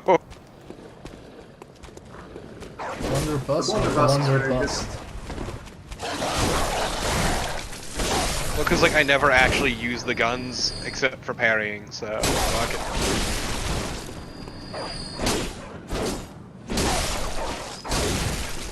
Also, I don't think we mentioned it before, but rally damage is really nice. Yeah. Rally damage is very nice on a few weapons, of which the axe is like the best one. Because rallying every weapon, and much like damage, every attack on every weapon has different modifiers for rally. Mm-hmm. So, like smaller, faster weapons will actually give you less rally health back with each hit, because you can do a lot more. But even then, it adds up to... Because you're also losing rally over time, the best rally and like the only useful rally that you will ever get is from the big weapons and their big swings. I don't know, I found the safe was pretty good for rally.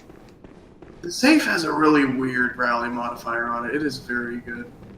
Edged weapons usually have the best rallies. Mm-hmm. Like how you can keep rallying even after they're dead. Get that bit of health Yeah, back. so for reference, rally is basically whenever you take damage, that little bar that's left over. If you get super aggressive and keep attacking, it will fill up. Or if you pull off a visceral attack, it will fill up completely. Yeah, it's basically you get to recover some lost health if you're aggressive. Yeah, it's encouraging you to be aggressive, which kind of this game tries to do in general. Yeah, because Miyazaki really fucking hated shields after Dark Souls 1. It was like, I can't believe people are having an easy time with my game by using shields. This will not stand. Look, in the immortal words of Baby Cakes, be aggressive. Be aggressive. It's very simple. You know what I can't wait for? My favorite boss. Darkest Power. I hate that fight. I hate the Parlor's a upgraded good version fight. even more. I'm gonna go hot take mode for a second and say Parl is actually one of my favorite boss fights. Fuck Pikachu. In the dungeons. It's also Miyazaki's favorite boss fight. Once again, fuck Pikachu. Because even if you, even in the dungeons, if you have like just high enough damage, you can stun lock him and it's done in like 2 seconds. They put this game on PSN now on the PC, so I'm gonna get a sub one day to play it. I mean, yeah, if you got a PS4 and you like, you know, games like this is definitely one of the things to check out. I hope you have a good internet connection.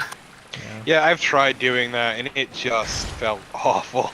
I've only tried playing one PS Now game, and that was the PlayStation 3 version of Alex Kidd and Miracle World, and I kept missing jumps because of latency. For whatever reason, I tried it like back when it was new-ish, I guess, like 2014. Even worse than for me. Yeah, and for whatever reason, I don't think they ever fixed it. The kinds of games that would work on a latency like that, like turn-based ones or RPGs, are not on this service.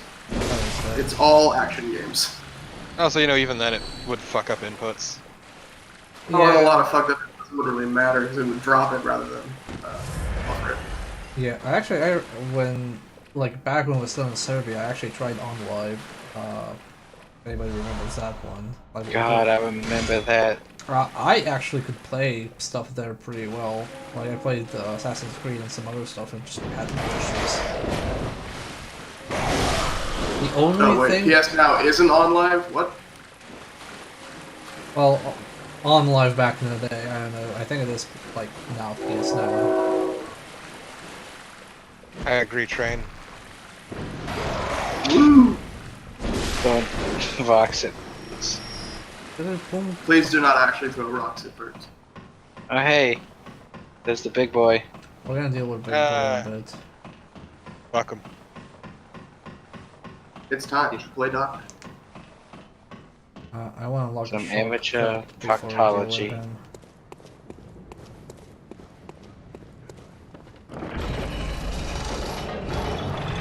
Oh, that's activated. That almost looked like it was about to clip into the wall and die. That would have been hilarious, actually. What? There's a better way to go at that. That's fine. Okay. You could just run.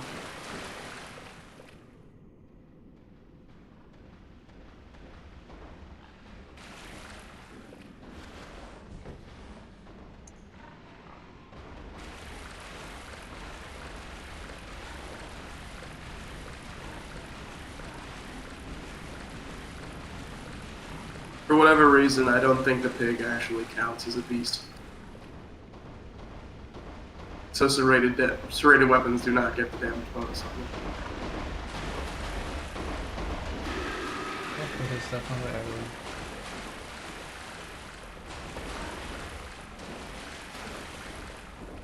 everyone. No, they count as beasts. Oh! Good. Does the boss count? Because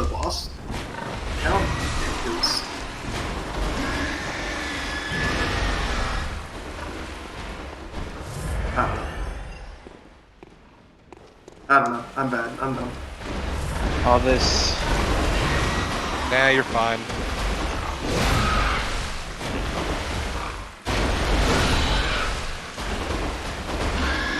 For whatever reason, there are two versions of the pigs with different movements. Yeah, one of them has like 100 eyes on it.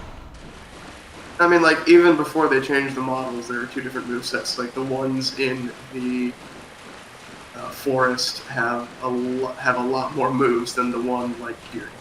I mean, This one here will never back kick, for instance. I mean, they have more experience, living in the wilds. Ah, yes, those are wild pigs instead of feral pigs. Okay.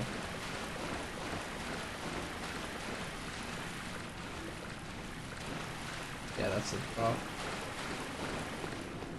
I wonder if that message is like, try jumping. Careful. No, it's a nice Take a step message. forward.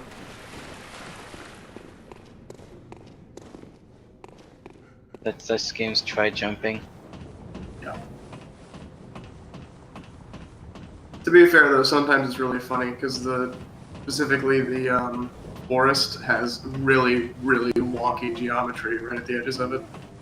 And there's one particular one where, like, if you take a step forward onto like a rock that is like a good 5 feet and at a very gentle slope, you will just slide right off it. It looks really stupid. And that one always has a take a step forward in front of it. I can't. I've never seen him damage himself under rolling flaming ball. Like he basically took damage from pushing it.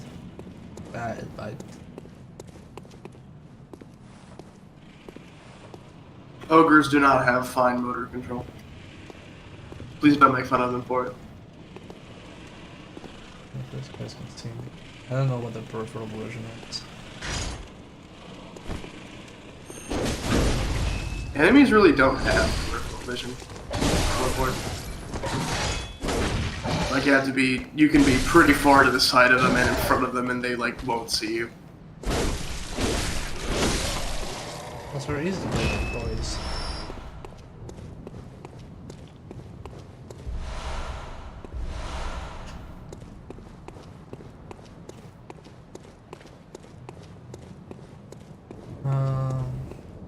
Yeah, there we go. Boss fight.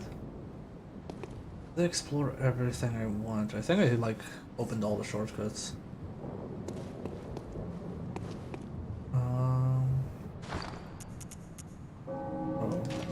This. You found the small child. Yes, I have found the small child. I have to get some coffee before I dive in. Let's see how this one goes. Like I said, it's been a while. I give no guarantees about anything. Also, we could have summoned him to help us for Cleric Beast. If he takes enough damage in the Cleric Beast fight, he will Hulk out into his beast mode. Oh, really? If you summon him, yeah. Oh, neat. It's really hard to do without also killing him, but it does happen. Neat.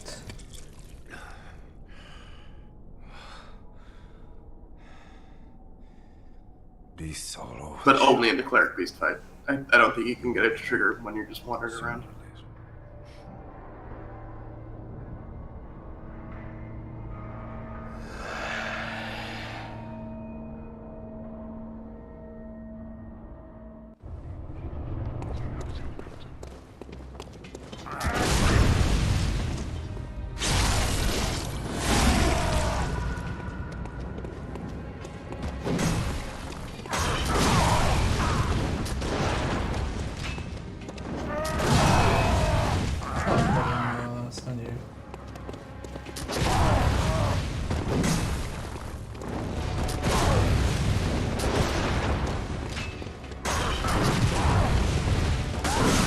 Certain guns, like the blunderbuss and the Ludwig's rifle, and pretty much anything with That's not gonna be on.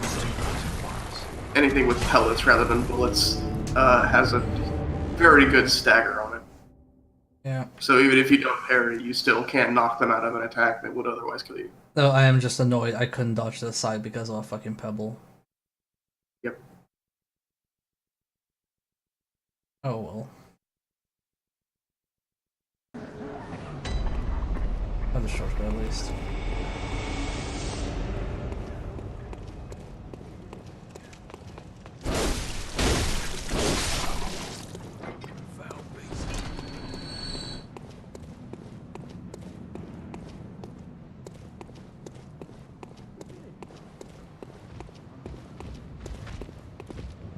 I'm just...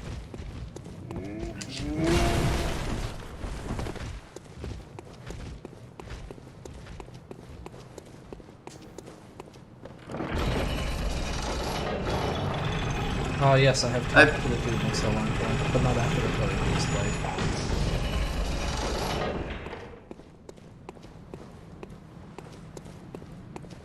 You have yet to get your sick flamethrower.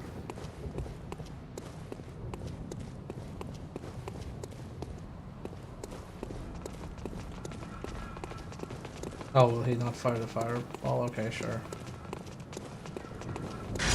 Thanks, game.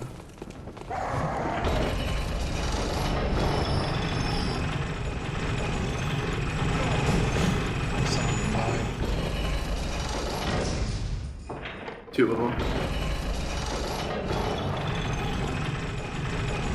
They're still down there. Waiting.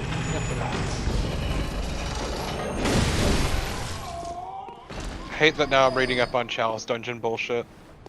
Shoot me. Good. Did you know that you can parry the charge of the fire dog and nothing else? Okay, but let me tell you about the old great one, Cold Blood. Did they ever actually find that? I am looking at a screenshot of it. Game. Fuck! I'm dead. Oh well. Oh, I love that they can jump down and not die. That's great. Like you do. You can actually fall a really far distance in Bloodborne without it killing you. No, I am just like very annoyed that like that fireball is meant to trigger and it just like waits forever to do so. Yeah. It's designed to trick you into thinking you can run further forward than you actually can. Yeah, you have to run pretty far forward to get it. Go. No, I mean, he sees you at the beginning of the bridge, but like there's a delay, and if you get close enough, he will just hit it regardless, but after a while he loses it no matter what. God, I hate that weird burst. That's another weird thing I read about was, what is it? The skeletal puppets. Skeletal puppets? In very specific Chalice dungeons they found, like, these weird things that were left over on the ground, and if you, close out your game and reload it, they'll come to life.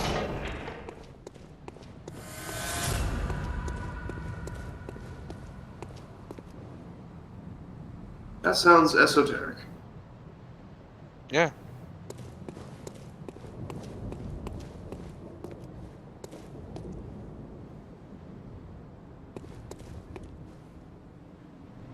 And just every time you kill them, reloading the game will bring them back to life.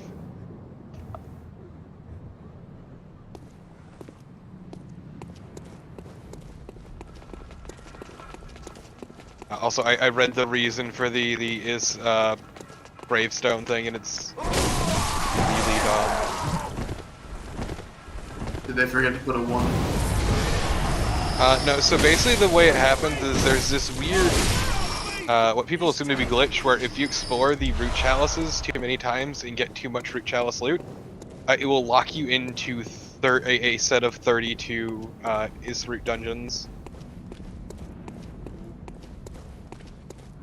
It has this weird arbitrary limit that just kind of fucks everything up. Is there a way to undo it? No, you gotta start a new character. Nice. So instead to explore, they would just save scum over and over. Right, okay, so if you farm a certain root chalice dungeon enough, it just breaks your...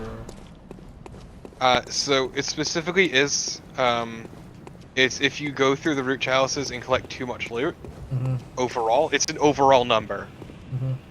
It will then lock you into a set of 32 dungeons. Because there's technically about 200 total that you could normally roll. It's like And this, just for some is this set like super difficult or something? Is? The set you're locked into. No, it's just, that's it, you're locked into them. You can't really explore more than those 32. It is a specific set of 32, mind you.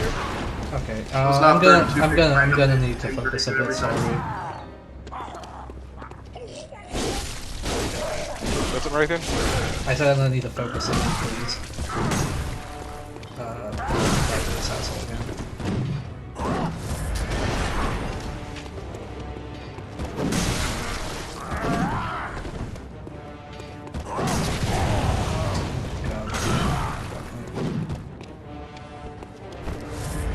Yeah, I always found his parry windows real weird.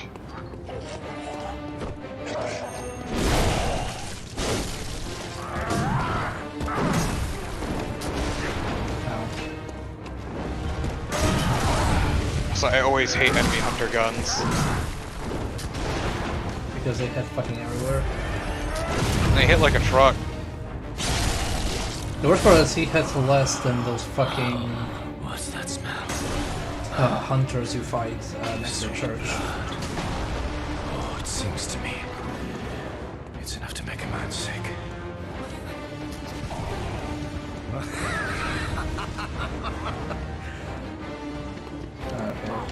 No, yeah, that's not okay.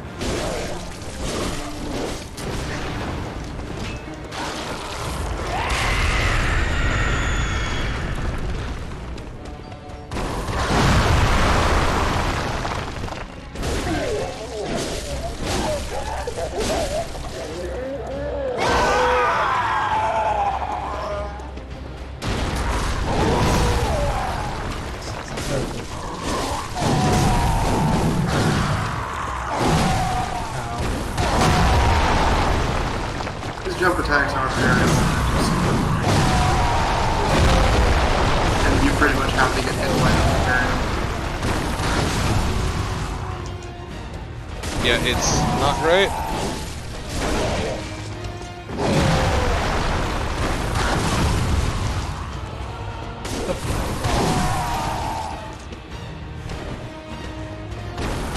Welcome to Gascoigne.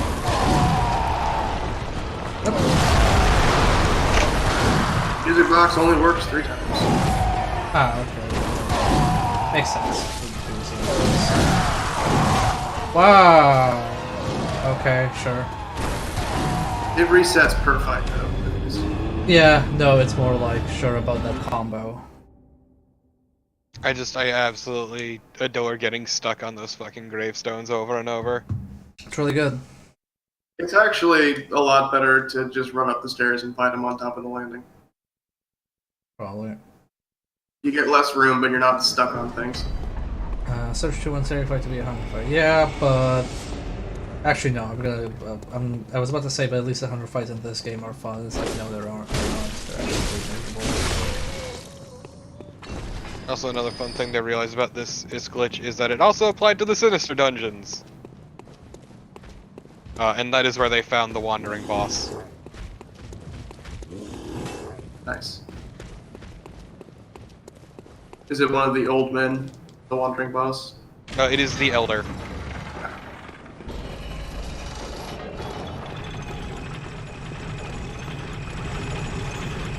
I never had this much trouble with Gascoigne is also a kind of good leeway into something that I think is really stupid in Bloodborne. If you dodge into an enemy, you can dodge past their riposte window because they have a hitbox that is in front of them and not actually on them. But if you walk into them, you will never cross that threshold.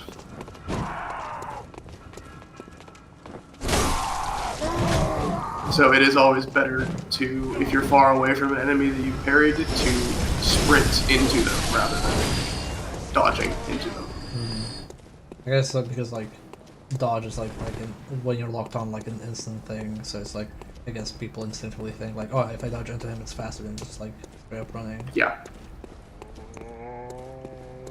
Didn't know that about. It is though. instinctual, and in every other instance, dodging is the better idea. But not when you parry. Okay, sure.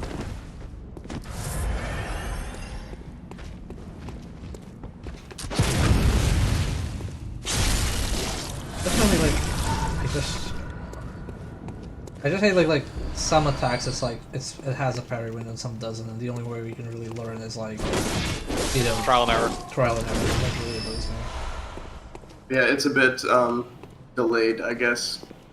But that troll kind of had the thing where you were running into him and you stopped like in his hitbox. If you could dodge through him, but you cannot walk through him.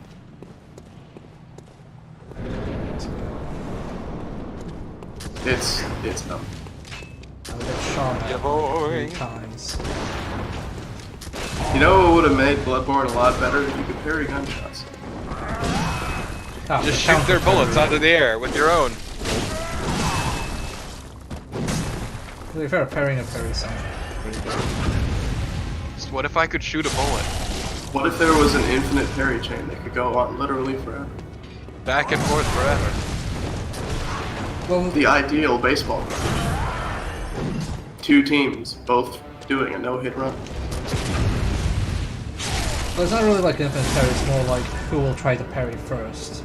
Like, I can see why you would do it, because then whoever tries to parry first, like, is at a disadvantage. Also, it's just a bad idea in general.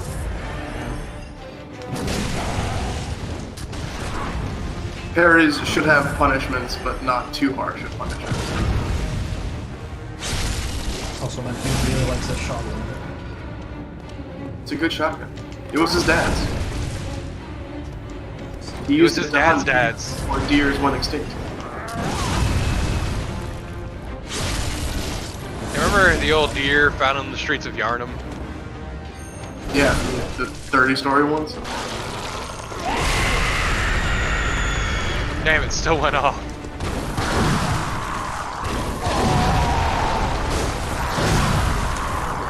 Fucking god game.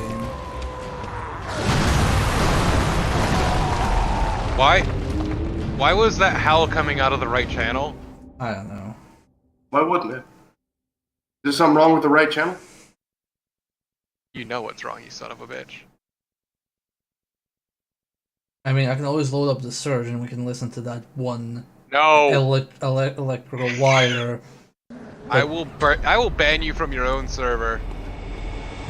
Oh, wait, am I already out of bullets? Great. Real No, Soviet you had coup. 7. We're getting to the point where this game ends up being, I'm gonna punish you even more for failing. Yeah, you no, could go in there and it's really smack the old good. man for 4 bullets. It's why this game loses a lot of people early on, is because once again, like, Because it's just so much harder to get them. Because it compounds failure. Yeah. And as I said before, like, it's only particularly, like, a huge issue early on. By the time you have access to like easy ways to get blood vials, you don't need them. Let's do this shit again.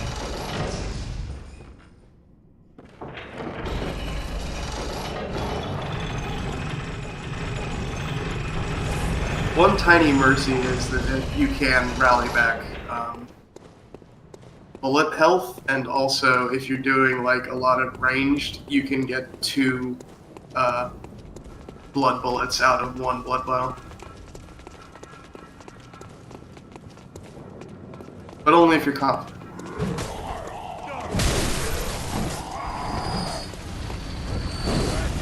Wow, I fucking missed everybody. Okay. Okay, then there's that guy. That guy's fine. But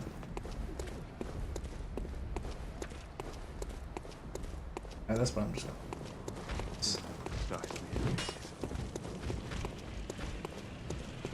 if you walk to either side of the boulder, it won't hit you. It's a very tiny boulder.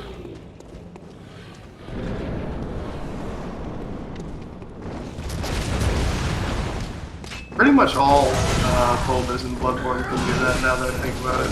If you ever encounter a giant flaming rock, you can just sidestep it. You'll be fine.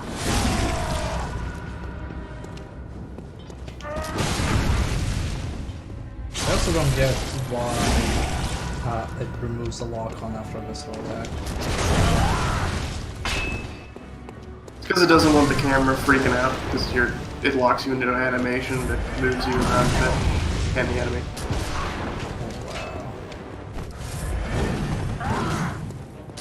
Not to defend it or nothing.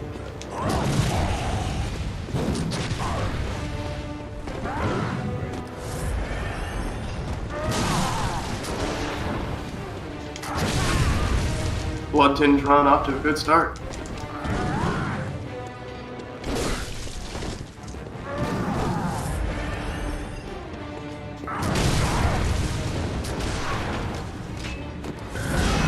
He invested in Blood Tinge Run this time.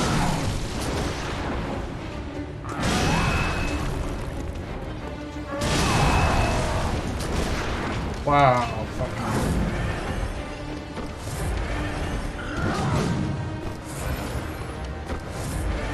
I'm pretty sure Gascoigne can parry you, and because blood vials are parryable, he can parry your blood vials. Yep, I figured. If you're incredibly unlucky.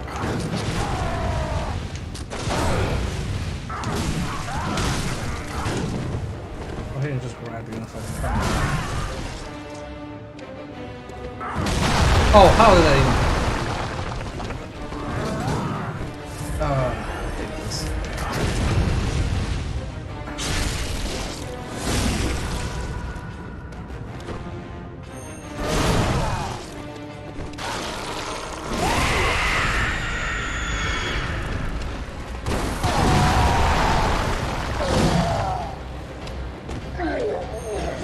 Wow, do you really miss that?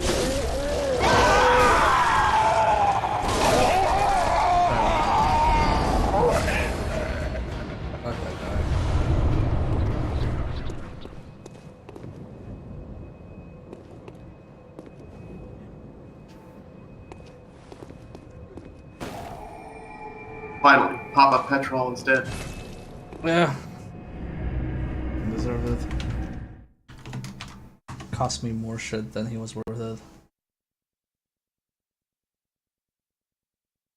That's also kind of another compounding problem with Bloodborne. Like, if you use a lot of blood vials on later bosses, you get so much more Stand close. souls to buy blood vials with than you do on the early ones. Farewell, mate.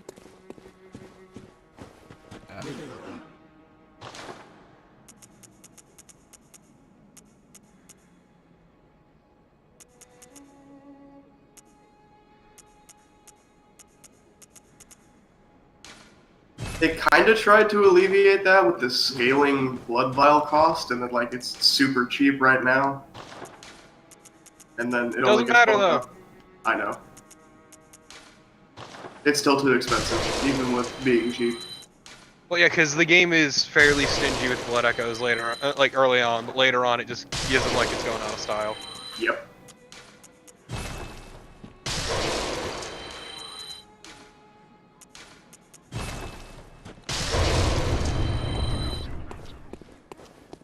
Welcome. What is it?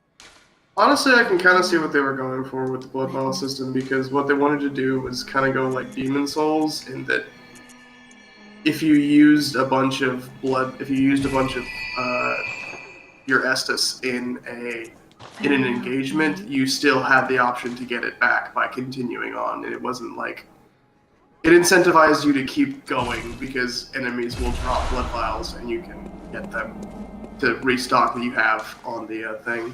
But the problem there is if you don't have any in stock, you start with none, and it's just really annoying. Also, the game just expects you to have 20 blood vials. Yeah, I mean, it has its advantages, but it's just like, it helps compound failure, which like when I first played this game was a big problem because you run out of blood vials and you're kind of like, okay, well I guess I'll just spend 20 minutes farming for blood vials. It's a very bad introduction, yeah. It really should have had like 5 as a pity at all times. Yeah. Or some really small amount. Yep, no, I agree with it.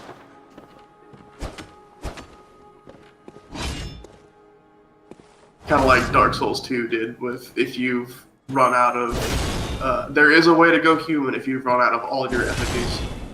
Yes.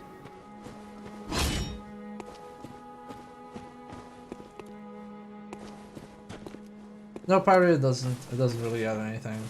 I'm not really talking about farming, but like if you're continuing on a normal path, you get into an encounter that was really dangerous and you had to use like 3 different vials. You weren't fucked at the boss because you didn't have 20. You could theoretically pick up 3 on the way by just continuing to play normally. Yeah, but it's kind of like it gets this weird situation where if you're good at the game, you keep getting vials which you don't really need. And if you're bad at the game, you're lacking the vials which you need to help you,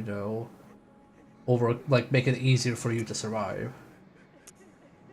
Yeah. In theory, I'm just saying. In theory, you don't need healing because the rally mechanic mitigates most required healing. I won't say that. It mitigates a lot, but what I'm saying is that was the intent, and that's what they were going for. How it actually turned out. What is it? Agreed. Ah, the little ones. Inhabitants. The rally system is very good, but only really noticeable on a select few weapons after a certain point. Like it's one of those things where it's really good early game because you have so little health, and the rally is like a flat number rather than a percentage. Farewell, may you find. So early game you don't have a lot of health. Rally gets you a lot back, but later in the game when you've been pumping vitality for an entire game, it doesn't really keep up. Yeah. Also, I mean, part of the problem with that, like continuing the journey thing, is you're gonna need to go back to the Hunter's Dream anyway if you want to spend whatever blood echoes you got. Otherwise, you're just sitting there with like this fucking hefty load in your pocket, not doing anything.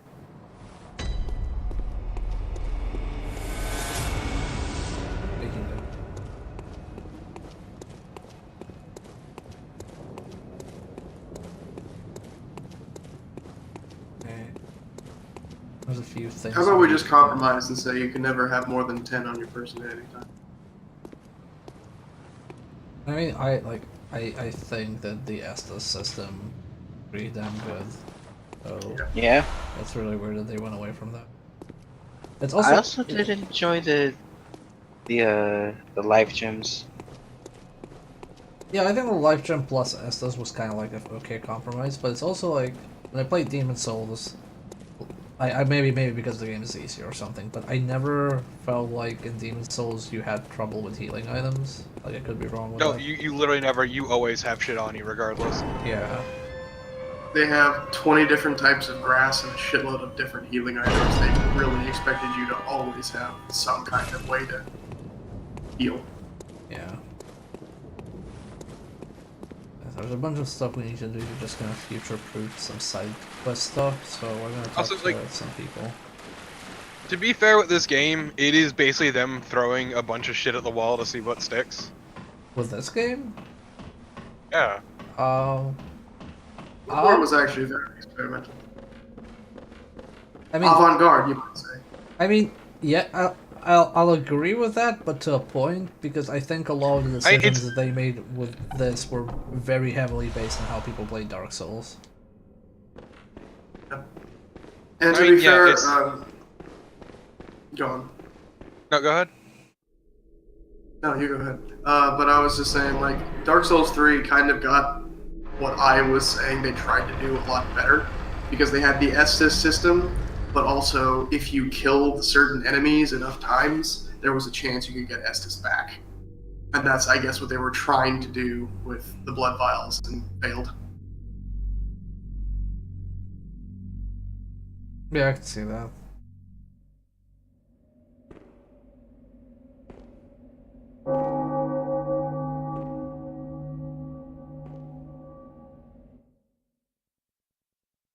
Overall, it's a good game, which is why everybody complains about the blood vials, because there's very little else to complain about. Oh. I can complain about the fact that there's so much stuff that like they put so much detail into the environment, but you're never gonna see it because it's all above you, and you never have a gameplay reason to tilt your camera up. These hunts of everyone. We can complain about the Chalice Dungeon, yes. Like, I think Blood Vials and Chalice Dungeons are the main two go-to complaints. Always has, you know, since forever. Actually, the Chalice Dungeons are extremely good, and they allow me to dump 500 hours into Bloodborne without ever getting. What is wrong with you? A lot of things. Stench of blood, the snarls of beasts. None of them's too Magic uncommon. is I mean, think, alright. Yarnum's done for. Tell ya. Honestly, the magic's actually really good. Magic is the most powerful option in the game. It has the highest numbers, it has the highest scaling, it is the only stat that expects you to get to 99. And it rewards you for getting to 99. Tell him to come on over, if you wouldn't mind. Problem is, magic is a slow burn. Yep. Arcane also increases your item find, so it's kind of expected to be the Chalice Dungeon stat. A second late, you would have fit nicely into a sandwich. Oh, thank you for the cheer, Jace for life. It's your item find. Yep, every point of Arcane you get ups your item find. That's weird. Yep. And then you'll never have trouble with Blood Vials again. Yeah, like, it really seems to me that Arcane and the Chalice Dungeons were made to sync with each other in a completely different game. Farewell, good hunter. Like, Arcane does the best when you're doing a lot of Chalice Dungeoning, but if you're not doing Arcane, there's not really much of a point to do Chalice Dungeoning. Like, legit, Arcane and the Eye rune are both really nice, because you never need to worry about blood vials. Exactly.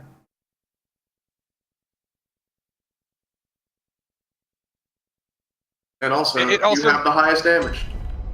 Yeah, it also lends credence to like what I said before, where as you go farther into the game, blood vials become less and less of an issue. Oh, well, hello. Splendid. Honestly, I'd say the only like really bad build is Blood Tinge, because you get like 2 options. Then, if you find any and you will never get any better options. Tell them to seek Yosefka's clinic. That's why I said earlier that Blood Tinge is a good secondary, but it should never be your main stat. It's the only one that shouldn't be your main stat, basically. Perhaps even cure them. I mean, even Arcane is because it's such a slow burn, you're better off starting with another stat at least early on. This time the night is long. But that kind of plays into Arcane as well, because Arcane, if you do Arcane mostly, it's a good idea to invest heavily in strength and dexterity anyway, because specifically the Holy Moonlight Sword, which is the best arcane weapon in the game, if you have a high strength and dexterity, when you use the transformed mode, it transforms the damage type you would get from physical to arcane, and on top of the physical scaling, you also get the arcane scaling on top of it. Deathmaster, this is fake Yosefka because regular Yosefka never asks you to send people to her. Regular Yosefka disappears when you beat your first boss. Or encounter your first boss. It's great. Actually, if you pay close attention, it's like hard to because there's such a long length of time between talking to the two, but there's actually like a difference in cadence as well. It's a different voice actor and different way of talking. And I think like if you manage to see the face, it's a different face. So let's just quickly remember. I need to talk to the local, and I need to talk to the old lady. The normal Yosefka has like a whole fleshed out character that you can like engage with, because she has a shit ton of like dialogue that you can get if you keep going back and getting her free blood vials. Wait, the real Yosefka or the fake Yosefka? The real Yosefka. Ah, okay. She will give you 5 of Yosefka's blood vials, and she has dialogue for each time you come back. And then when you get all 5 of them, she says like, I'm afraid I'm of little help now. I'm really sorry I can't give you more. You really need to keep going. I really hope that after this ends we can like see each other and you're not needing to cut just because we're friends now, basically. It's like a mini character arc that is in the first 10 minutes of the game. Nice. Yeah, so this game is like full of crap like that. Just these weird touches that you will literally never see. Unharmed by the plague of beasts. I can even die. Like, who would think to fucking do that?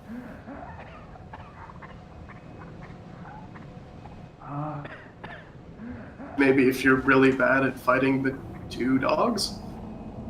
2 dogmen? Yeah. Oh, actually, it doesn't have really any requirements. Okay, I'm trying to remember what the best way is. Yeah, bridge for shortcut.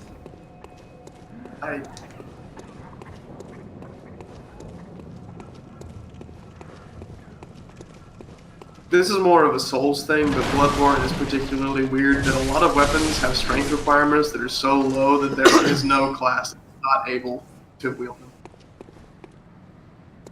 Like 8 skill and 8 arcane, I don't think any class starts with anything below that. Yeah, I think 8 arcane is the minimum any class has. Maybe 6, I'm not sure. Whoops.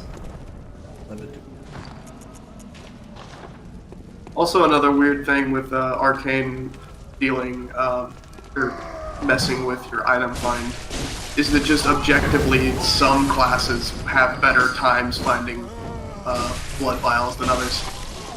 Like even if you don't pump arcane, like 8 versus 10 or 12 that some start with is actually kind of a big deal in the long run. Okay. It's a bonfire. Why would you have a bonfire if it didn't have a crowd?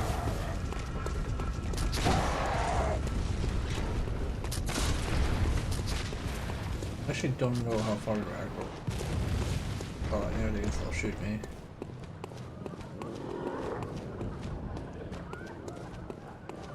They'll stop after you pass that tree on your left. I believe there wasn't.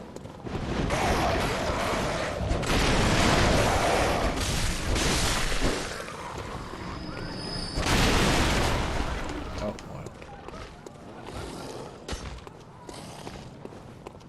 Oh. I like that they made the crows always guard something, but never anything good. They're crows, they collect trash. Oh, okay, he's crippled. What? Why did... Oh, okay, it had long starter. You don't have any bullets. Oh, shit, I didn't see that. Okay, let's see here. Every weapon has a unique out-of-bullets animation, I'm pretty sure.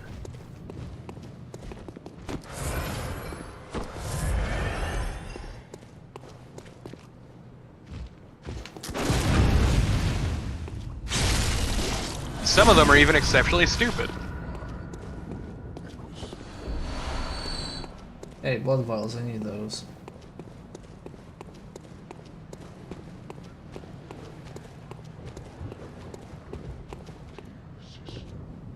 Hello, Mr. Hunter.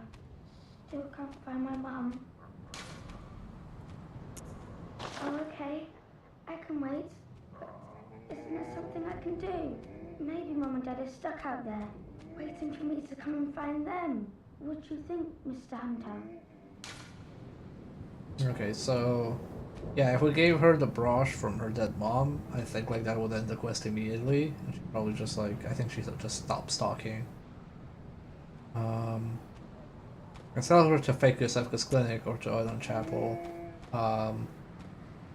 Both are kind of shitty, so I'll just send her to the chapel. Yes, okay. Thank you, Mr. Hunter. Both giving her the brooch and sending her to Odin Chapel continue the quest normally. Yeah. Oh, I thought the giving her the brush ends it. No. Okay. She still runs off. Thank you. Well, spoiler, but the quest line continues if you give her the brooch. Ah, okay. Then I misremembered. I remember what the fastest way was to get to the. Oh, the child has a very happy ending if you just never talk to her. Well, technically nobody in this game gets a happy ending.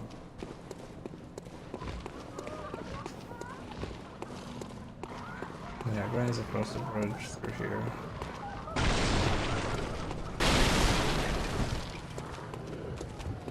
I don't know where these dogs are escaping the cages.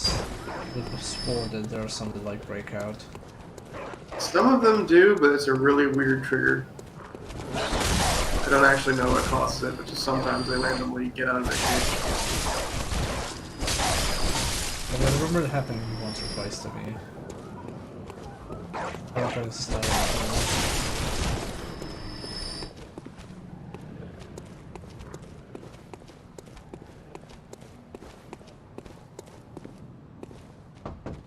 Actually, I'll have you know that the stories are better because life is futile and you die anyway. Unless you found And I like my video games to reflect that. an outsider worth a lick of salt. Well, I always say this whole thing, she sucks. I mean, it's true, Marathian. Life sucks and then you die. This old lady has a very, very deep pharmaceutical cabinet. That's why you want to save her. Exactly. She's your dealer. Especially because she heals the most lethal debuff in this fucking game. The only status effect in this game. No, there's toxic and stuff like that. You will never get toxic. You will never get fast poisoned, and you will get slow poisoned once. In one area. Maybe two. Yeah, I can't think of a time I ever got fast poisoned. I don't think I've got fast poison. The only time fast poison is really like a thing, it's a really slow buildup on the really big squids and the Chicago in PvP. You will only ever get fast poisoned if you have somebody that built for it on a Chicago. Which doesn't happen because that's dumb. I had a Chicago. Not that everyone PvP with it.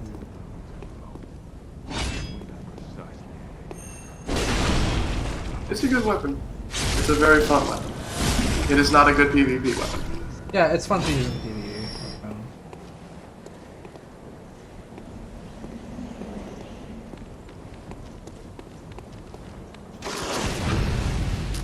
Oh, he was in a visceral attack stance. I can tell. Yeah, the dogs are weird. They're werewolves, they're not dogs. Oh yeah, another thing about Blood Tinge is that putting it on weapons, like Blood Tinge scaling, is generally kind of worthless. Because it doesn't benefit them in any way unless they have like a gun version. You can get out-of-socket blood tinge gems off of that one fat man in the chalice dungeons that everyone farms forever. And it literally does nothing if it doesn't already have blood tinge damage on it. Hey, probably you're right, they might be were dogs. But I to judge.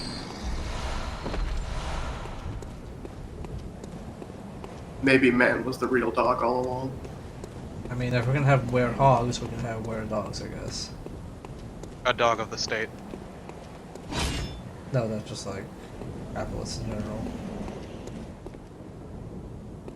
Okay, this is the one with Alvin we already went through, the one I was looking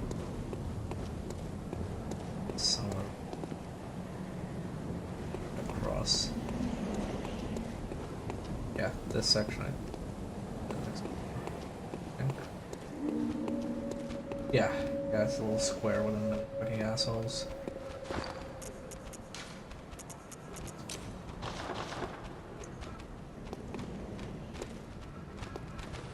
Oh, I know where they are.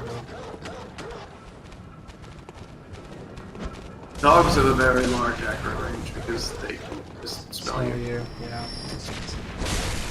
Well, they don't actually smell you, like, because they didn't model that like they did. half-life, but They mimic They just the have a act of very- smelling by giving them. Maybe you should fucking bathe. no, I'm covered in blood. Never. Okay, I don't have time to think. No, I mean, getting showered in blood is my bathing. this is the Victorian era. People believe that bathing ruins your natural oils. Yeah, you just tack a And- bunch of perfume on yourself to suppress smells. And also, gentlemen don't get dirty.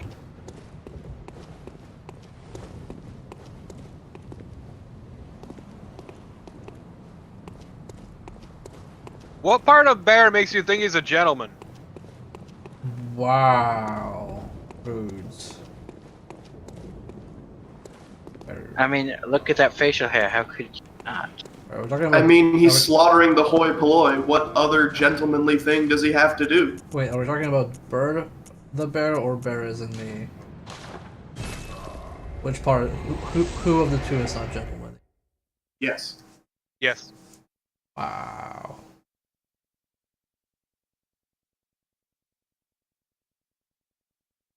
You're not wrong, but still, some things are well left unsaid.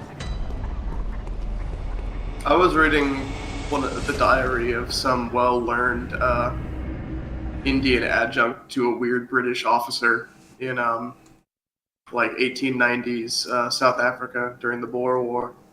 And there's a really weird anecdote where the gentlemanly officer made the guy sweep the bottom of his tent when it was a dirt bottom tent. The gentlemen are incredibly strange and probably not human. And threaten to crush A different, lesser species. hunter before you has. A holy chalice will reveal the tomb of the gods, where hunters partake in communion. Never listen to this man. Yeah, he's kind of He's got good advice. No, he's Just telling you about shut up and chalices. don't think about it. But how will you get the burial blade if you don't do the chalices? There are other ways to get it. There is Yeah, the at the end main of the way game. to get it. But then you have to beat the entire game. You could have it right at the beginning. I mean, don't you get the burial blade at like a 5th tier dungeon? No, you can get it hacked. There are Oh. hacked dungeons that have all of the really good endgame weapons, just like right after the first dungeon. I always forget that there are hacked dungeons. They're a very good idea because actually having to wait the entire game to get the good weapons is stupid as hell.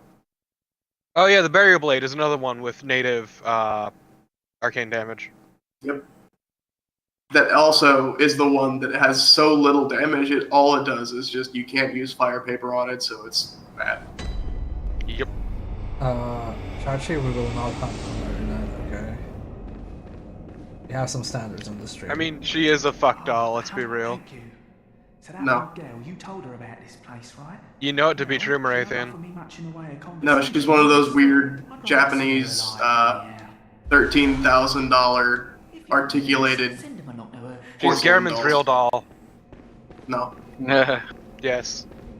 No, please. Here's the old lady. He wants What to the hell fuck are those that things doll. called? Elfies? Elfins? L somethings? No clue. People spend thousands and thousands of dollars on these like 6-inch tall dolls to dress up and do nothing else with. It's really creepy. Marathian, you know he wants to fuck that doll. Well, he can't. You don't know? Without a wood drill. I mean, it has hands. Okay, so Yeah, and very, very obvious joints. yeah, so That's the the problem. old lady is here, but the little girl isn't. Probably need to do something about that. Yeah, it's weird.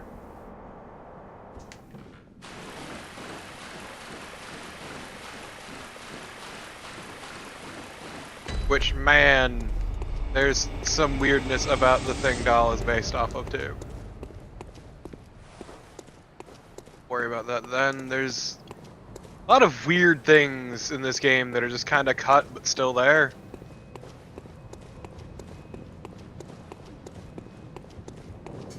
I wish you hadn't phrased it like that, but okay.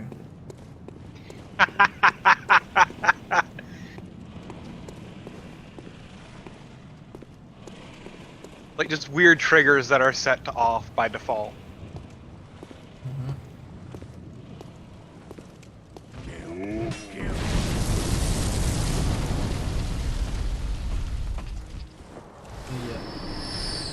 He's too big for ladder. I think we never kind of come down.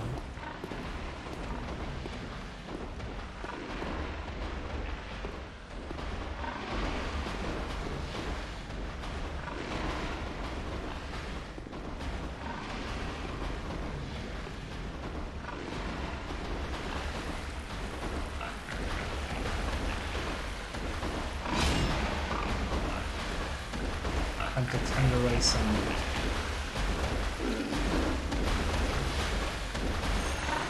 This reminds me, I still have a bunch of pigs flying around. I love amateur proctology.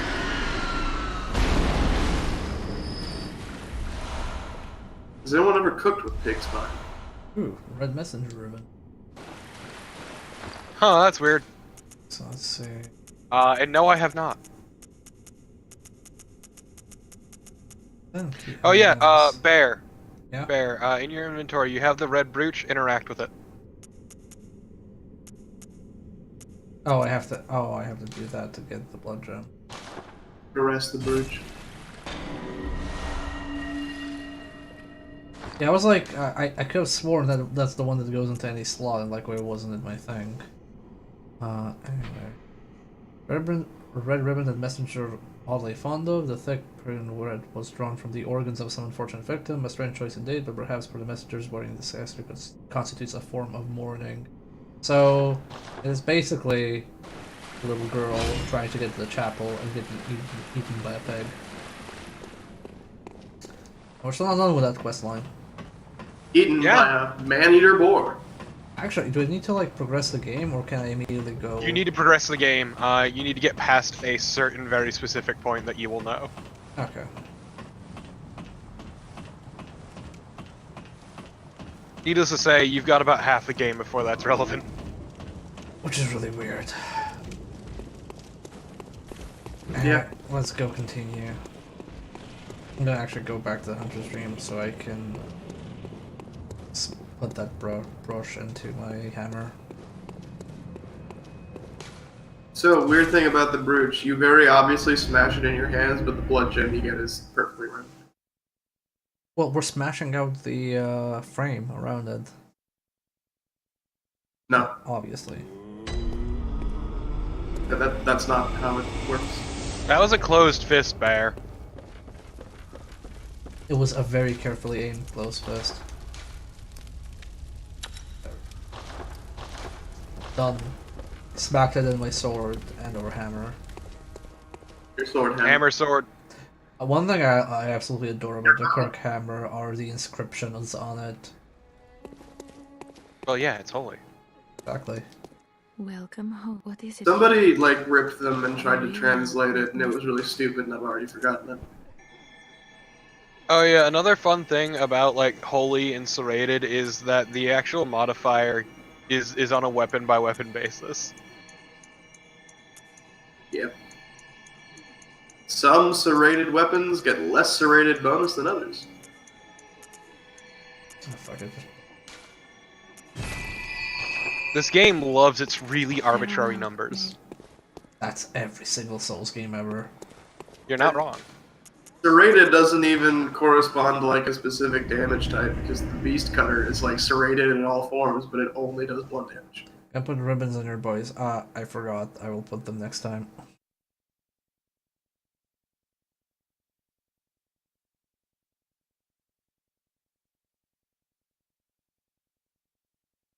Yeah, Bloodborne has a lot of like really esoteric shit that's really neat to think about, and then you wonder why. Why did they spend so much time on this crap that nobody will notice? Because there's a small percentage of people who will notice, and then those people will make it so it seems like the game has more depth, and then that's community engagement, ergo that's people getting hyped for the game. Like, if I heard that this game had a lot of esoteric shit, I'd be like, ooh, I want to try it. So is Eileen here now? No. You have to unlock the shortcut. Yeah, don't you need to unlock both gates? Maybe. Just the inner gate. Oh, hello. This guy's here, though. Ow! Wow, holy shit. Yeah, he's having none of your shit. Also, I always forget how to do this, like, the proper way. There's a sack lady here, though. You gotta go to the tower and then fall down the tower. That's how you're meant to do it. I'm just trying to remember because there's like a million things here right now. We have crows, though. You can go up and get the most important item in the game. Did they nerf the crow auto balancing? Because I remember Nerf the crow. I mean, I know on release it was just like... The problem with the crow that it was just relaying the same audio file on itself a bunch. I think they might have fixed that. Just increasing decibels by playing the same file over and over and over. Wow, he is having none of my shit. I love these guys because they're one of the few cases of where insight makes a difference in the game. Yeah, they're great. Just make the game harder on yourself. Oh, sure. Well, like, I like the idea of insight as a mechanic, but it tapers off very quickly. Also, there's just like, aside from esoteric crap like that, you're always better off having no insight. Yeah. Mechanically. Well, yeah, because more insight just fucks you up. Especially with certain enemy types. It makes more enemies more dangerous for their moveset, it reduces resistances, and you're worse off if you go for Beast Hit.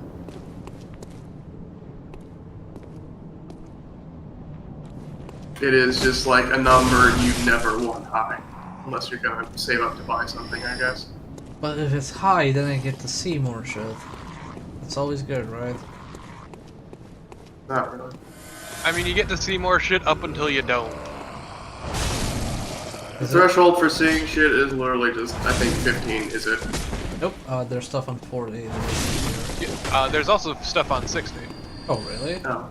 Well, there's one thing on 60. You get to hear a baby cry. Oh, yeah, that Yeah. Right, yeah. But at the end of the day, like, any sort of, like, actual added stuff tapers off pretty much past here. Like, one other area where it really makes a difference.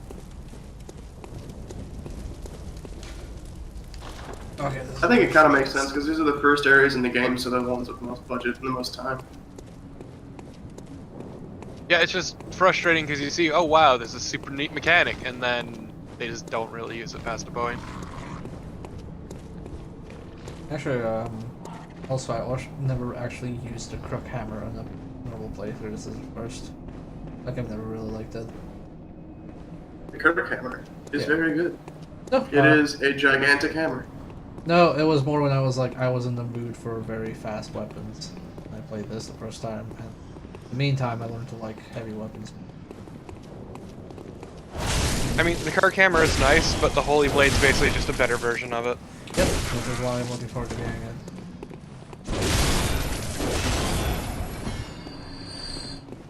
Also, let me just kill this guy first. I completely missed it when I first played controls super far into the game. Like, I didn't even know it That existed. improved it a lot, honestly. Yeah. Elgyardum is a smidgen. Can I actually get that without dying? You can, just run. It starts like way off, like over the fence.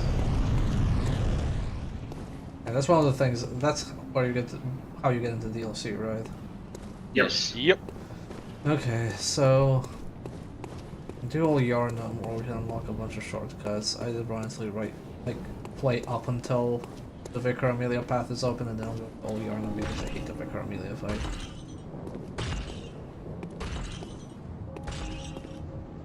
DM, those clothes are not cool.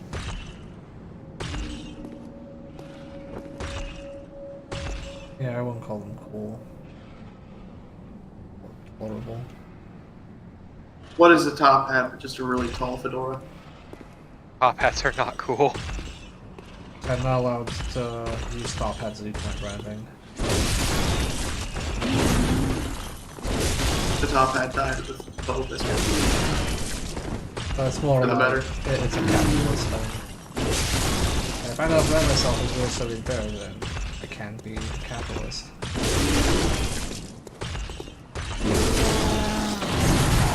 The only approved Soviet headgear is this garrison cap. Jesus Christ. What the hell are these assholes saying? Wow! That's a big swing you got there, buddy.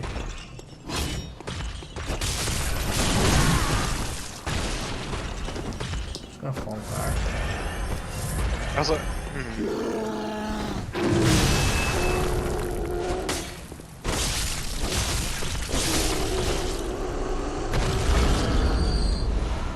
So this area kind of like exemplifies one of my big problems with the art design and like I guess Souls game in general or something with this kind of elevated third-person camera.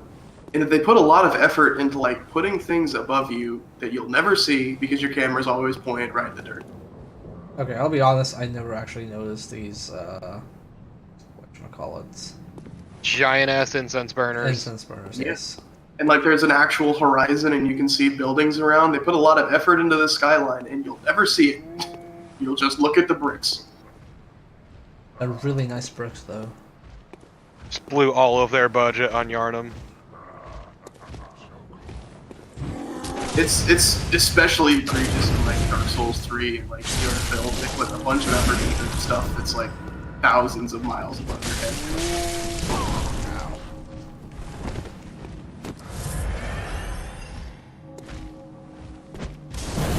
Your art designers do a lot of good work. You should make the player actually see what they did. Let me just kill this guy and I will share an end. When I was working on hidden object games, and like you have to be super fucking resourceful with them. Like if you made a screen, you have to make sure that the player saw that screen several times and had like several interactions with them. It was basically like, don't waste the budget. And then my colleagues came over and we checked out The Last of Us. And that opening scene where you're like carrying your daughter and running through a panicky small town, that had more detail than our entire games, and you only see it for a split second. Like you can't even pay attention to it. We were just like, holy shit! Like, is this like how can you just like blow a budget in this? Let me tell you about horse nuts. Oh, that's such bullshit! Holy shit! I can't wait for Red Dead Redemption 2 and the temperature-sensitive horse nuts. I can't believe that somebody worked 100 hours a week to make horse nuts. Well, not make horse nuts. Hey, make horse nuts expand and contract based on the weather. The problem is, like, Rockstar games are so massive, they have so much money, so many resources, so many employees, so many contractors, they have, like, basically the most bandwidth of any company, and yet still, they have people do overtime. Like, there was some quote-unquote, like, counter-backlash where, like, Rockstar employees got the social media ban lifted and were told to freely talk about their experiences working at Rockstar as a form of damage control. And it's like... It's like, oh, like, I don't do that much overtime, maybe like 6 to 8 hours a week. And I'm like, I'm sorry. Like, that's still, like, kind of fucking unacceptable for a company of that size. Also, a lot of those people were from countries... trust them if they're posting under their real name. Yeah, you can't trust them because they can get fired if they, you know, say the wrong things.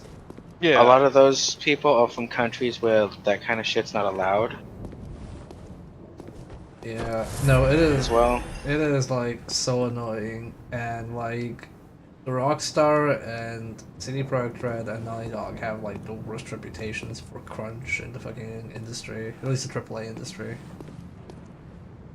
If you've ever wondered why the games industry pays a lot of money to relocate people to San Francisco, it's because U.S. has such shit labor laws that they can get away with all that crap. But they couldn't if they had to do it in civilized countries. Probably should know. Can you pet these dudes? Nope. No. You can shoot him in the face though. Also, yeah, I appreciate Granddad Freeman in the chat mentioning the Amazon PR stunt where they made a bunch of dummy accounts. Oh god. You basically say how good their working conditions are. I am a real human being working at a real Amazon business, and I enjoy my life. Please tell Bernie Sanders.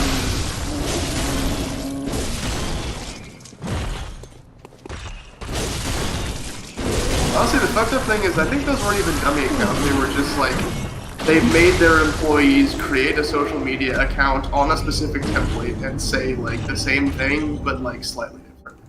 That's basically a dummy account. Oh, not an automated dummy account, like a curated by a real person for no reason. Yeah. Just needlessly, pointlessly cruel. Yeah, no, gaming industry kind of shit, and I'm glad everybody's calling out the games industry on this shit. Because, like, it is... People get overworked, and it's such a glamour-driven industry that if somebody were to say... Yeah, I don't want, like... Thank you, Train. If somebody were to go, like, yeah, I don't want to deal with this, they can be like, sure, no problem, there's a bunch of other people in line. So, like, you don't have that many experts in the industry because It's most of meat them grinder. burn out. Yeah, it's a meat grinder. It's like, oh, you're kind of like, oh, but how can you make games without overtime? It's like, do you know how much better games we had if people didn't stop working for the industry after 5 years? Like, you'd have much higher quality shit. Well, not just Actual that. You get institutional knowledge would be a thing for you to draw on if you didn't like throw everyone into the garbage after you've. Well, it's not just that. It's they're overworked and overstressed, and the product they are putting out at that point is of a lower quality than if they were working sane hours. Yep. It is all sorts of dumb, and I hate it. And yeah, like a lot of stuff needs to change about it. And I honestly think, oh, you get my fucking echoes? Fuck off! You're not the one who killed me. He was the one closest. But yeah, like, I really want people who play games, people who write about games, and people who work on games to keep calling out companies on this fucking bullshit. Most of them won't, but they really should. It's like weird, every time I see a AAA game get delayed, I'm like, that's fine actually. Because, I don't know, that probably means... It doesn't help that like some of these game journalism outlets are afraid of alienating these studios too. And they don't get the free review copies if it's bad talking. Not even that. They just won't talk to them. Yeah, they get blacklisted, you don't get exclusive shit. And exclusive shit's like now.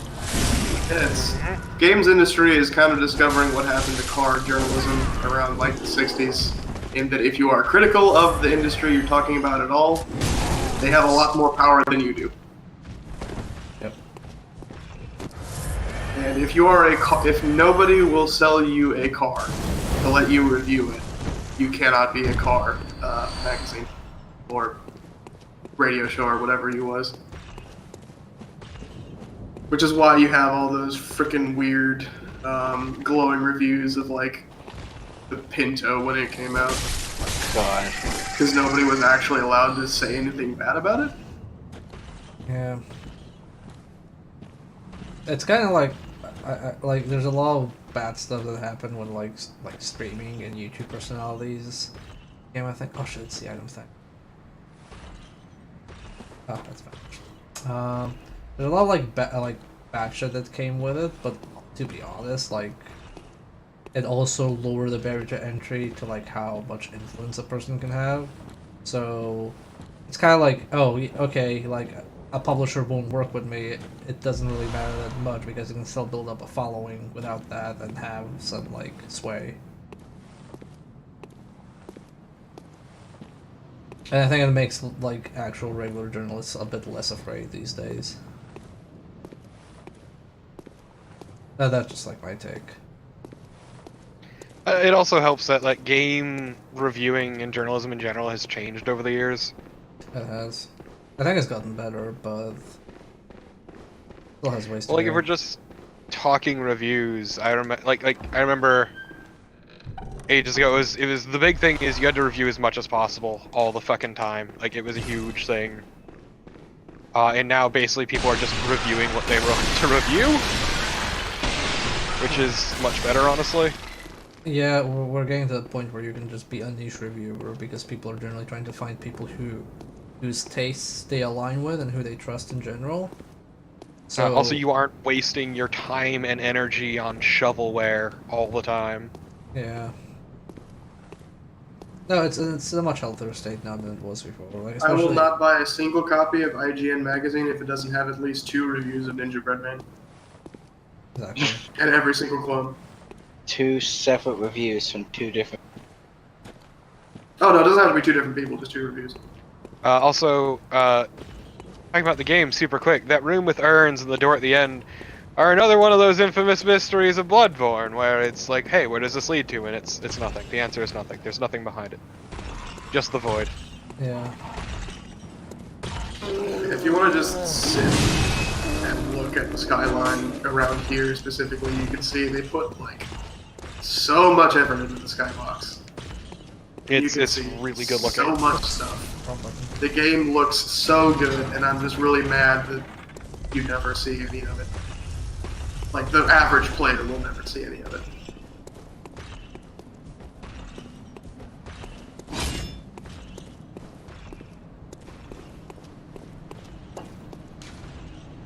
It's like all that. Goddamn. It's like all that cut content from like Dark Souls 3 with the day-night cycles, and like that looks amazing. And yeah, but also that definitely got cut for a reason. Yeah, well, a lot of mechanics like get cut for a reason. I know, but look really nice. It did, but it probably had a lot of technical issues or optimization issues, or it just didn't work properly. And the time it would take them to make it work properly would have meant delays.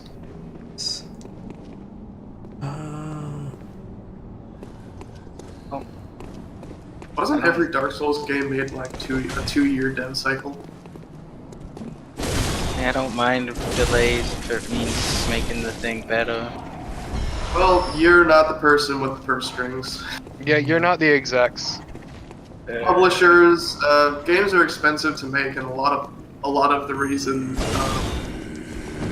well, at least to my understanding, a lot of the reasons shit like this gets around is because the game devs aren't actually. They don't have money, they're taking loans. And the loan holders, the bag holders, need a lot of assurances that their investment is good. So you can't exactly say, oh, it'll be the best game ever when it comes out, because they're losing money every time. Every second the game is not like out and making sales, they're losing money. Yeah, and there's a lot of like logistics involved with like timing, marketing, and everything. Yeah, the reason games are so expensive is because games are so expensive, basically. That's why they add shit later in DLC. I don't remember where I meant to go, and I don't want it spoiled yet, but I'm good in their plans. Because I could have sworn I could advance somewhere without going to Helgarnum. This is You can. Yeah, no, because I did that before. So I'm gonna tell you now, you literally cannot unless you get that emblem. The one that you have to buy for like 10,000. Oh, no, you don't have to do the emblem yet. No, that's the There is a way to do it without the emblem. Yeah, no, I'm saying, like, unless he wants to buy that, he literally cannot do it yet. He has to go another direction. No, you're right. I was trying to remember what was the thing I was missing, and yeah, that was the emblem, because I did buy that the first time I played through.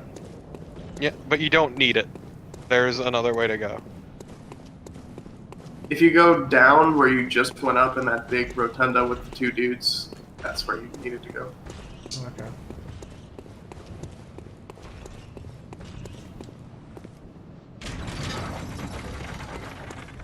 Yeah, I can head towards the old yarn, but old yarn. So. Or not past the gate, but I'm just realizing I'm watching this stream and not like the freaking side stream. Yeah, he means the right over here. Oh, this way? Yeah, this is the old Yardom, right? Yeah. Yeah, old Yardom.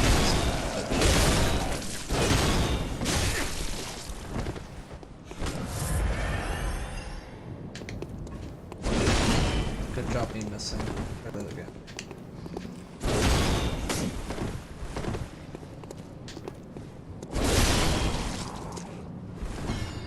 Kinda quiet.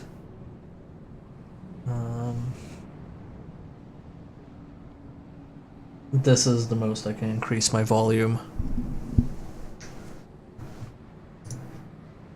Because it's already maxed out on voice meter. I need to buy one of those boosters at some point. How about you buy 2 of them instead? No, I just need one and run a cable through it. Oh right, there's system section.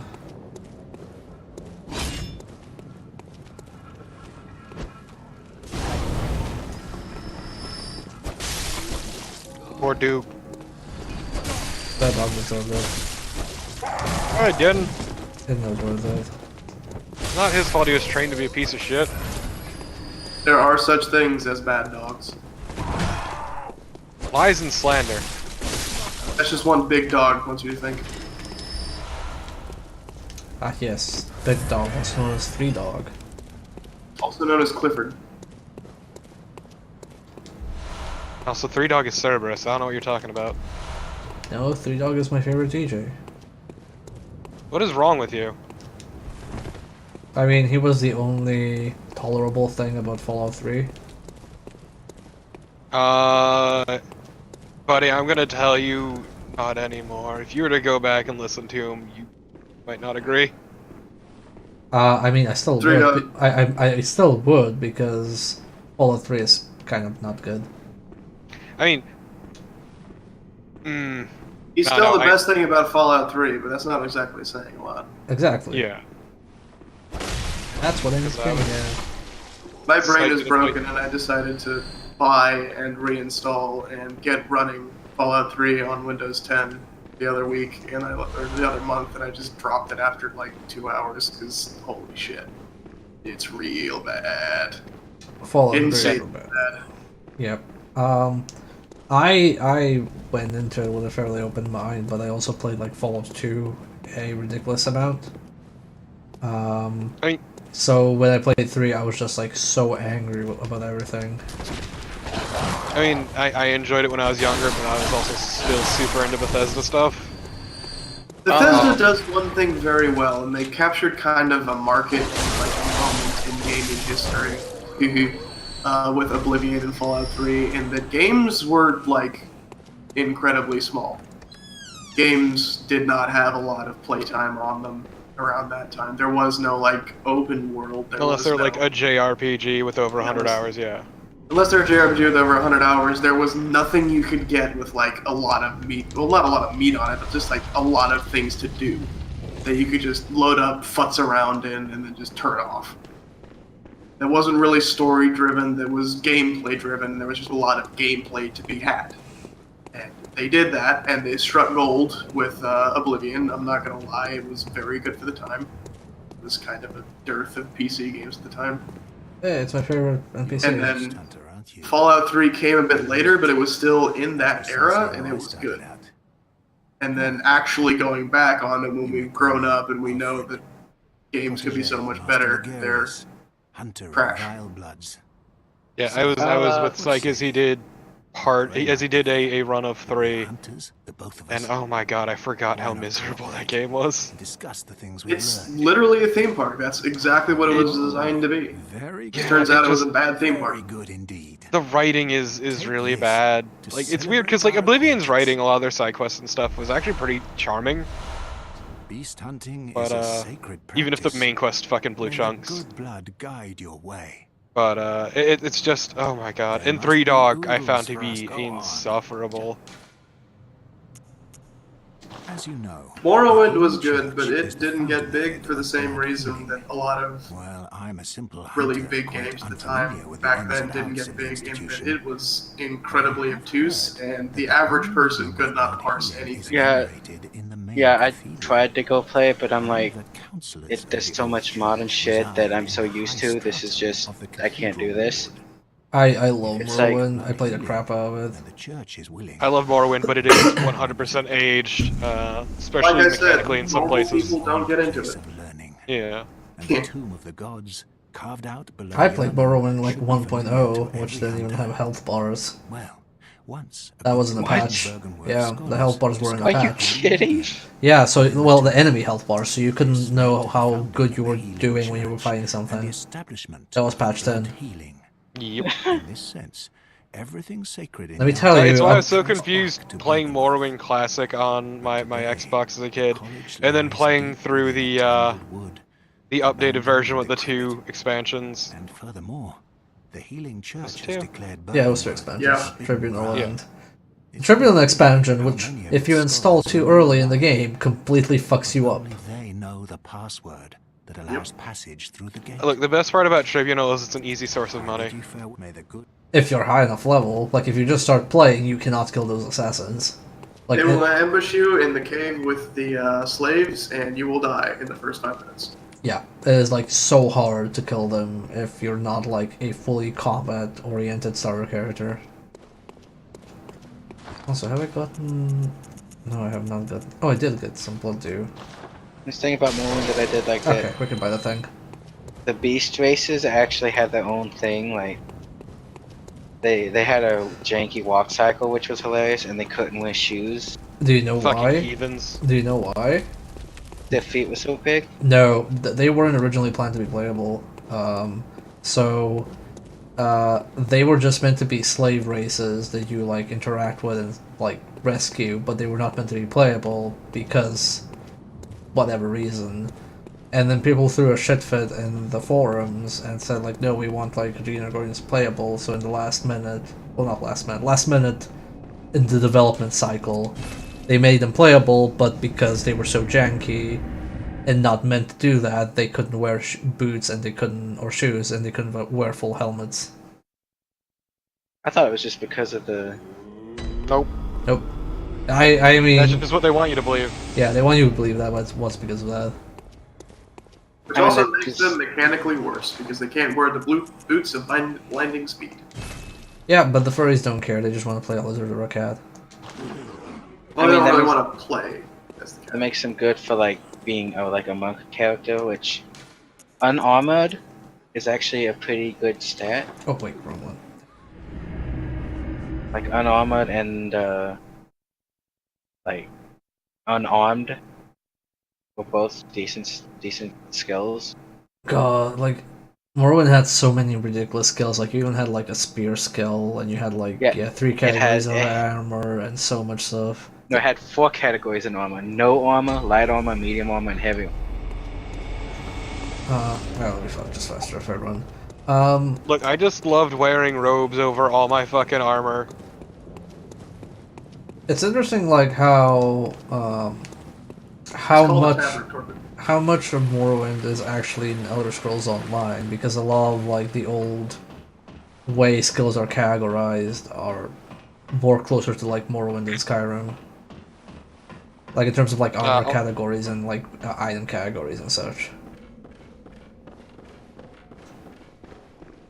And I still love how, like, Daedric armor was incredibly limited in the game. So what you would always do is just kill this one fucking wizard to get his shit. Well, after you've done the main quest enough. Fuck that. Fuck the main quest. I fucked that up. Gotta go kill Vivek. It says you screw up the main quest when you kill certain people, but you can totally complete the main quest. Yeah. Oh, you won't know where to go. I already know where to go. Yeah, they give you the freedom to fuck up, but there are also fail-safes just in case. Though, one of the fail-safes, the glove you get off of Vivek, was actually bugged. So it would permanently remove 200 health. I'm trying to remember. I think it's the other one. Also, like, your run speed being affected by your armor weight. Armor weight and also your character height. Yes. I mean, character height's been a thing in every game, actually. Yeah, just character height secretly. speed is just a weird thing that's always been in it. The character height also influences damage. Or at least it does in later games. I think it does in Morrowind too. And I Orc would be will always surprised. hit harder than any other race. Here, I have the pass, just open it. Yeah, so otherwise you would have had to go through Old Yarnum. Yeah. Yeah, Go through Old Yarnum to open the side gates. To then... Oh right, all, this like, 30 fucking stories. asshole. Behold, Yeah. the flame sprayer. Yeah, so remember the Cathedral Ward, the fucking Cathedral Workshop, I should say. Yes. Remember the giant hole?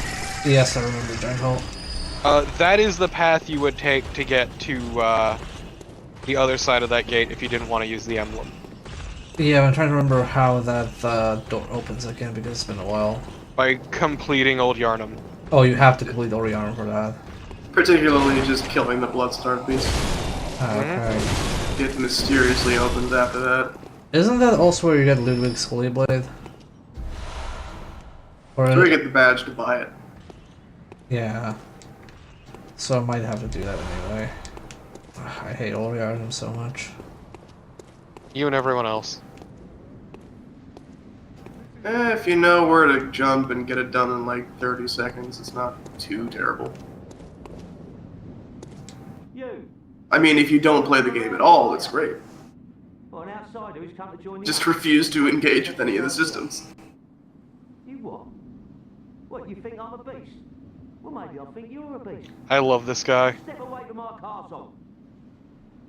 Ah, enough of you. I just think it's really fucked up that he knows that the chapel is a safe place, even though you never tell him about it. Oh, enough with you already. And that he knows where Yosefka's clinic is if you tell him about the chapel. You're not gonna convince him to go just yet. Yeah. Oh my, what a crescent. Wow, way to assume. Jeez. You're fucked up. I mean, I know my like mustache is like pink, but come on. I'm off during hunt, so if that's what you're here I can for, smell the gay on you. if that's Hunter gay, so what? come back in I ain't gonna fuck you during the moon. Go crank one in the corner. Okay, well, I really want Ludwig Holy Blade, and I forgot that opens with all Yarnum, so... Okay, but just talk to her again. Oh, do I need to talk to her twice? Yes, just... Did she say she'll go? No, I think I need to wait a while. Yeah. There is a trigger. Yeah, there's a to get trigger. her to actually go. Yeah, like, I think the knight has to advance a bit or something like that, and then they go, oh, actually, it's not really safe here at home anymore, so yeah, what the fuck should I do? And I think that's what the other guy does as well. No, actually, once she goes, he asks where she went. Ah, okay. Where'd you send her to, Hunter? I bet it's a death trap. I'll go the other place. And then no matter what you pick, he will choose the opposite because he's a prick.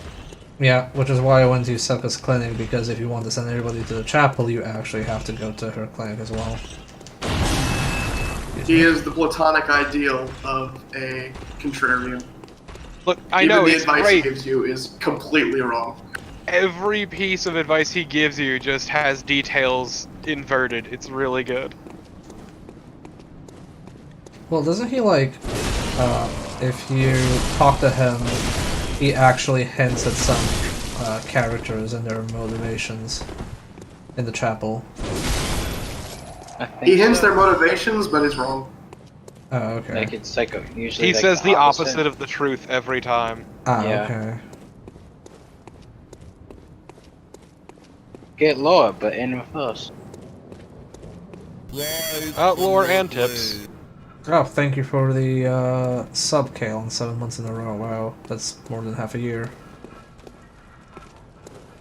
Enjoy your selection of one emo until I become partnered. One day. 7-12 for the year. God, fuck that dog.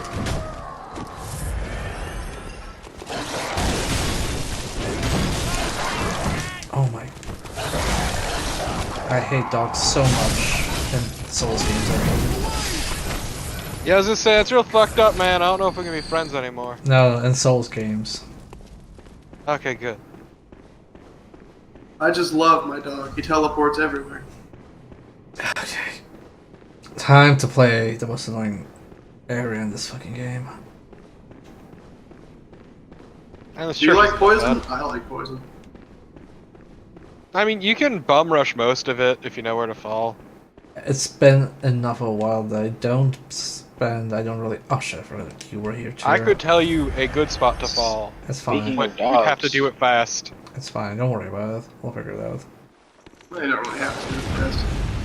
Yeah, I always do that just because I hate this place, so the sooner I'm done with it, the better. Okay, got lots of shards. Because, like, going out the door, it's pretty easy to get to the church. Pretty fast. No, it's fine. I think, like, for people who aren't in the loop, they need to see why this is so painful. Such absolute ass. For the one person who has never seen Bloodborne. The one person in my chat right now. I think actually a few people probably haven't seen it. One, perhaps two people in existence. There you go. Tyrion, this run is for you. There you go. In memoriam. Remember, I think, like, was it you, Torpa, that was co-oping this, and we immediately got invaded as we, like, entered Old Yarnum? Mm-hmm. Like, twice in a row. Yeah, it was really fucking weird. Like, I'd never seen that happen before. It wasn't even too long ago. It was, like, maybe last year. It was sometime last year. Yeah. I mean, you have proven yourself to be a It's great, we ended up burning out because of fucking Chalice dungeons. Yeah, god, like, I think we even streamed the Chalice dungeon and it was just like, wow, this is miserable, let's never play it again. Yeah, it was the one where I had to catch up with you on Chalice Dungeons to help yes. you? Yes, it was that one. Hell yeah. I love that. I got to brag about how good I was at Chalice Dungeons and then cry a lot. Because I'm so good at Chalice Dungeons. Every night you cried yourself to sleep thinking that. So, this guy has some real weird bullshit attached to him. Oh, like how you can come over, like, right behind him and he won't attack you? No, so basically how it works is, you need to go through all of here without hitting, and killing any of the beasts. And if you do that, you also do not want to go up and talk to him. You have to wait. So you have to finish this area, get beat up by a bag boy, go to that area, finish that by defeating the boss there, come in through that door, and then go up to him. Oh, shit, that didn't go that way. Well, and in doing so, he will be like, my brother. You can kill beasts, you just can't see them, but that's later. First time through, just go wild. Yeah, I did this for my co-op stream. It's exceptionally stupid, but also, once again, I used the shortcut, so... So, Tyrion, Also, basically, everybody in this old Yarnum that is infected is under the protection of the guy who just told us to fuck off. And if we go through the area without attacking the people that are under his protection, and don't do some other bullshit, he'll be like, oh hey, you're kinda cool. But we won't do that. No, in my experience, the sequence of events was, like, going through here, killing the blood-starved beast, yada yada. And then you have to come in through the gate. Look, a hunter must hunt. I mean, it's typical from Fair doing arbitrary bullshit like that. And people just eat it up. They learned nothing in Dark Souls 3, and so you have Sirius's questline. Which one's that? Oh yeah, which one's that? Sunless Realms. All the invasion you have to do. Yeah, you have to go back to weird points and just get summoned. Oh, that shit. I remember that. Like the lady that summons you everywhere to finish her revenge quest or something. To And kill there's also Grandpa. Yeah, to kill. Yeah, Oh, God! I actually managed to do that, and it was so fucking obtuse. I did it because I wanted her armor. Oh yeah, I do it wait. every run because the silver cat ring is so good. Oh yeah, I remember. I think I did that too. And there's also getting the secret ending. And that's Third like ending. a way to like, if you missed it, to be able to join the mountains. Yeah. That's how I had to join the mountain makers, because I didn't know what was missable. Look, From loves their dumb bullshit endings. I mean, I do have to say the 1/3 ending in 3 was actually pretty good. I think Bloodborne is kind of like the easiest when it comes to the endings. Like they're all kind of fairly easy to get. It's got a munch and crunch. Bloodborne has the most intuitive endings. It does not have the easiest to figure out. I mean, one is like collect all these things, and then the others are pick a thing at the end. Yeah, but if you don't read like one, the third ending is not like said anywhere in the game except for like one really stupid hint that you might miss. Yeah, I forget where that is, but I think I came across it at some point. It's in Bergenworth. Or the Nightmare. The thing with It's later. It is a place. the thing I figured out that you could collect those things you need to consume, which we'll come across later. But I didn't know you needed to consume them. I just assumed you had to have them in your inventory, so I never got anything like to happen at the end. Yeah, that's another mistake. It's like you think, oh, I ate it, so I fucked it up now. I can drop That's down usually here. the fail. You usually have to have it. So the place I usually drop is not there. Is if you were go down the stairs to the right, there's a spot you can drop down that lets you onto a. Fuck! I didn't know he could shoot me from here. Basically, go to the room with all the exploding pots. That's not where I go. Really? Yeah, because what you can do is you drop. No, it's fine. Because if you go to the room with the exploding pots, you can go down the ladder and you're right at the courtyard with the other hunter, and that means you're right at the entrance to the church. Oh, the way I usually take also takes me to the courtyard. 2 ways to the same place? What? Impossible. In a Souls game? Wow. It's impossible. Never been done before. Those absolute madmen.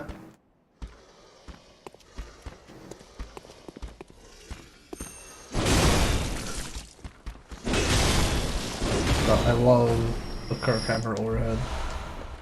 So chunky. The Kirk Hammer is very underrated. It is very fun. It might not be the best weapon, but it's a gigantic hammer.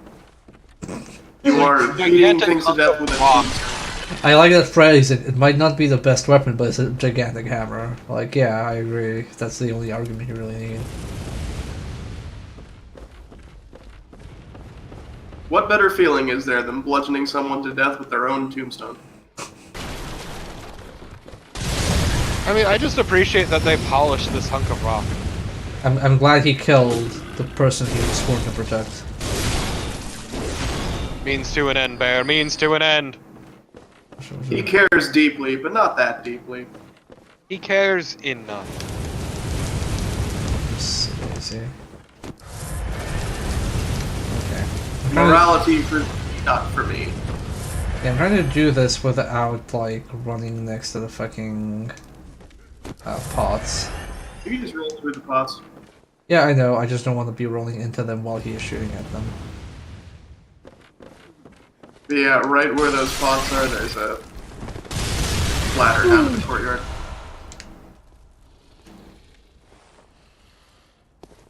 Or, wait. Upstairs, back in that hallway, was where I jump. I don't know where Torpid wants you to go. It's fine, I'll figure it out. I mean, you're not gonna get past it, but it would lead to this spot anyway. No, I mean, I'll figure it out as in I will carve my own path through the corpses of my enemies. Not here. It'll lead somewhere else. Whatever. Doesn't matter. Matters a lot, actually. Someone's being wrong. Woo! Nah, Woo! just comparing dick sizes, I say. Welcome to Pain Town.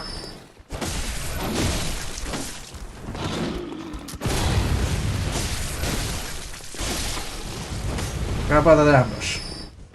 Do you know the secret of these enemies, by the way? That You they picked have up the poison. torch, didn't you? Yeah. Oh, they're afraid of fire. Yep. Oh, okay. I'd rather have a gun in my offhand than a torch, though. But you don't need the gun if you got the torch. What do you Fine, mean? you can hot swap. What do you mean I don't need a gun? What is this concept? You gotta go to a Look, castle and get the gun that's also a sword. Okay, let's show off the... They're afraid of the fire mechanic.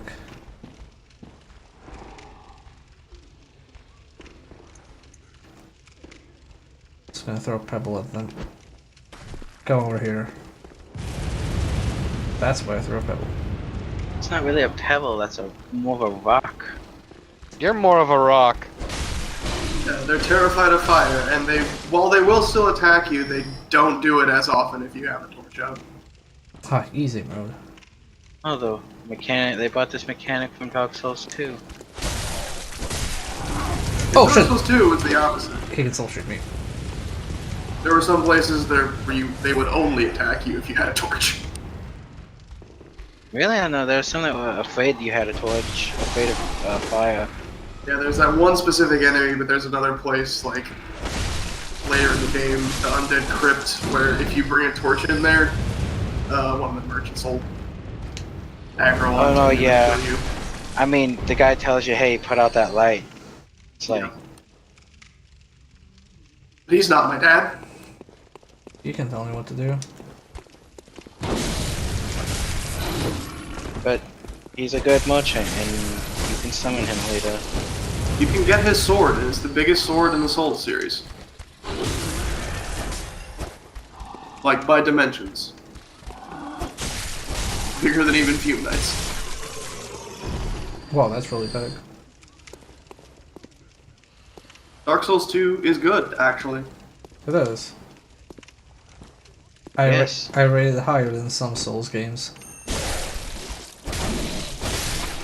Also, weird quirk about the torch, it also works if you're not, like, actually having it out. And if you're two-handing a weapon and it's in your back slot, put out, they're still afraid of it. They can smell it, that's why.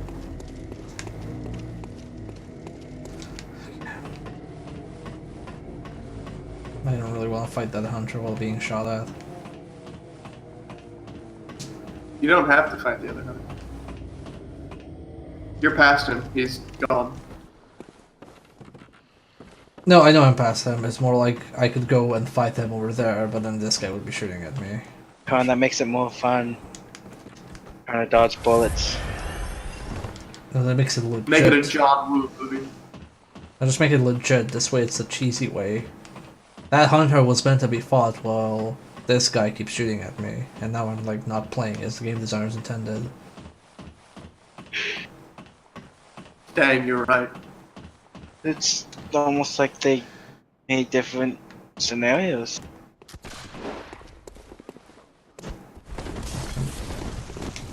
Funny thing is, this guy pretty much always ends up cheesing himself anyway. Yeah. Not in my experience, he's... Out of like the 4 times I fought him, he's only fallen once.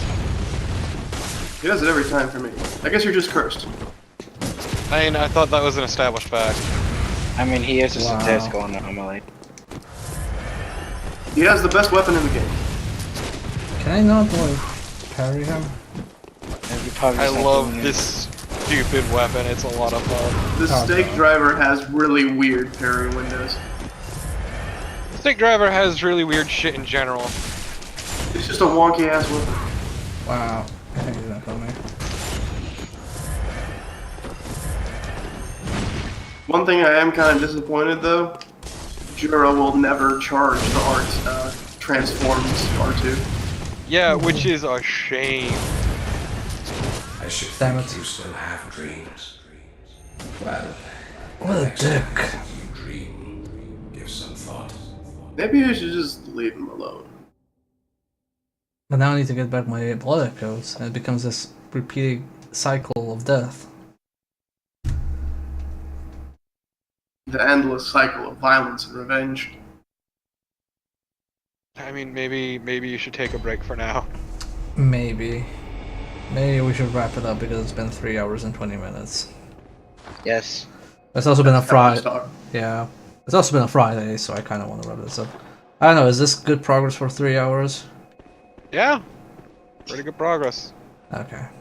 If you were a true Bloodborne, you'd be done with the game already. Oh man. No.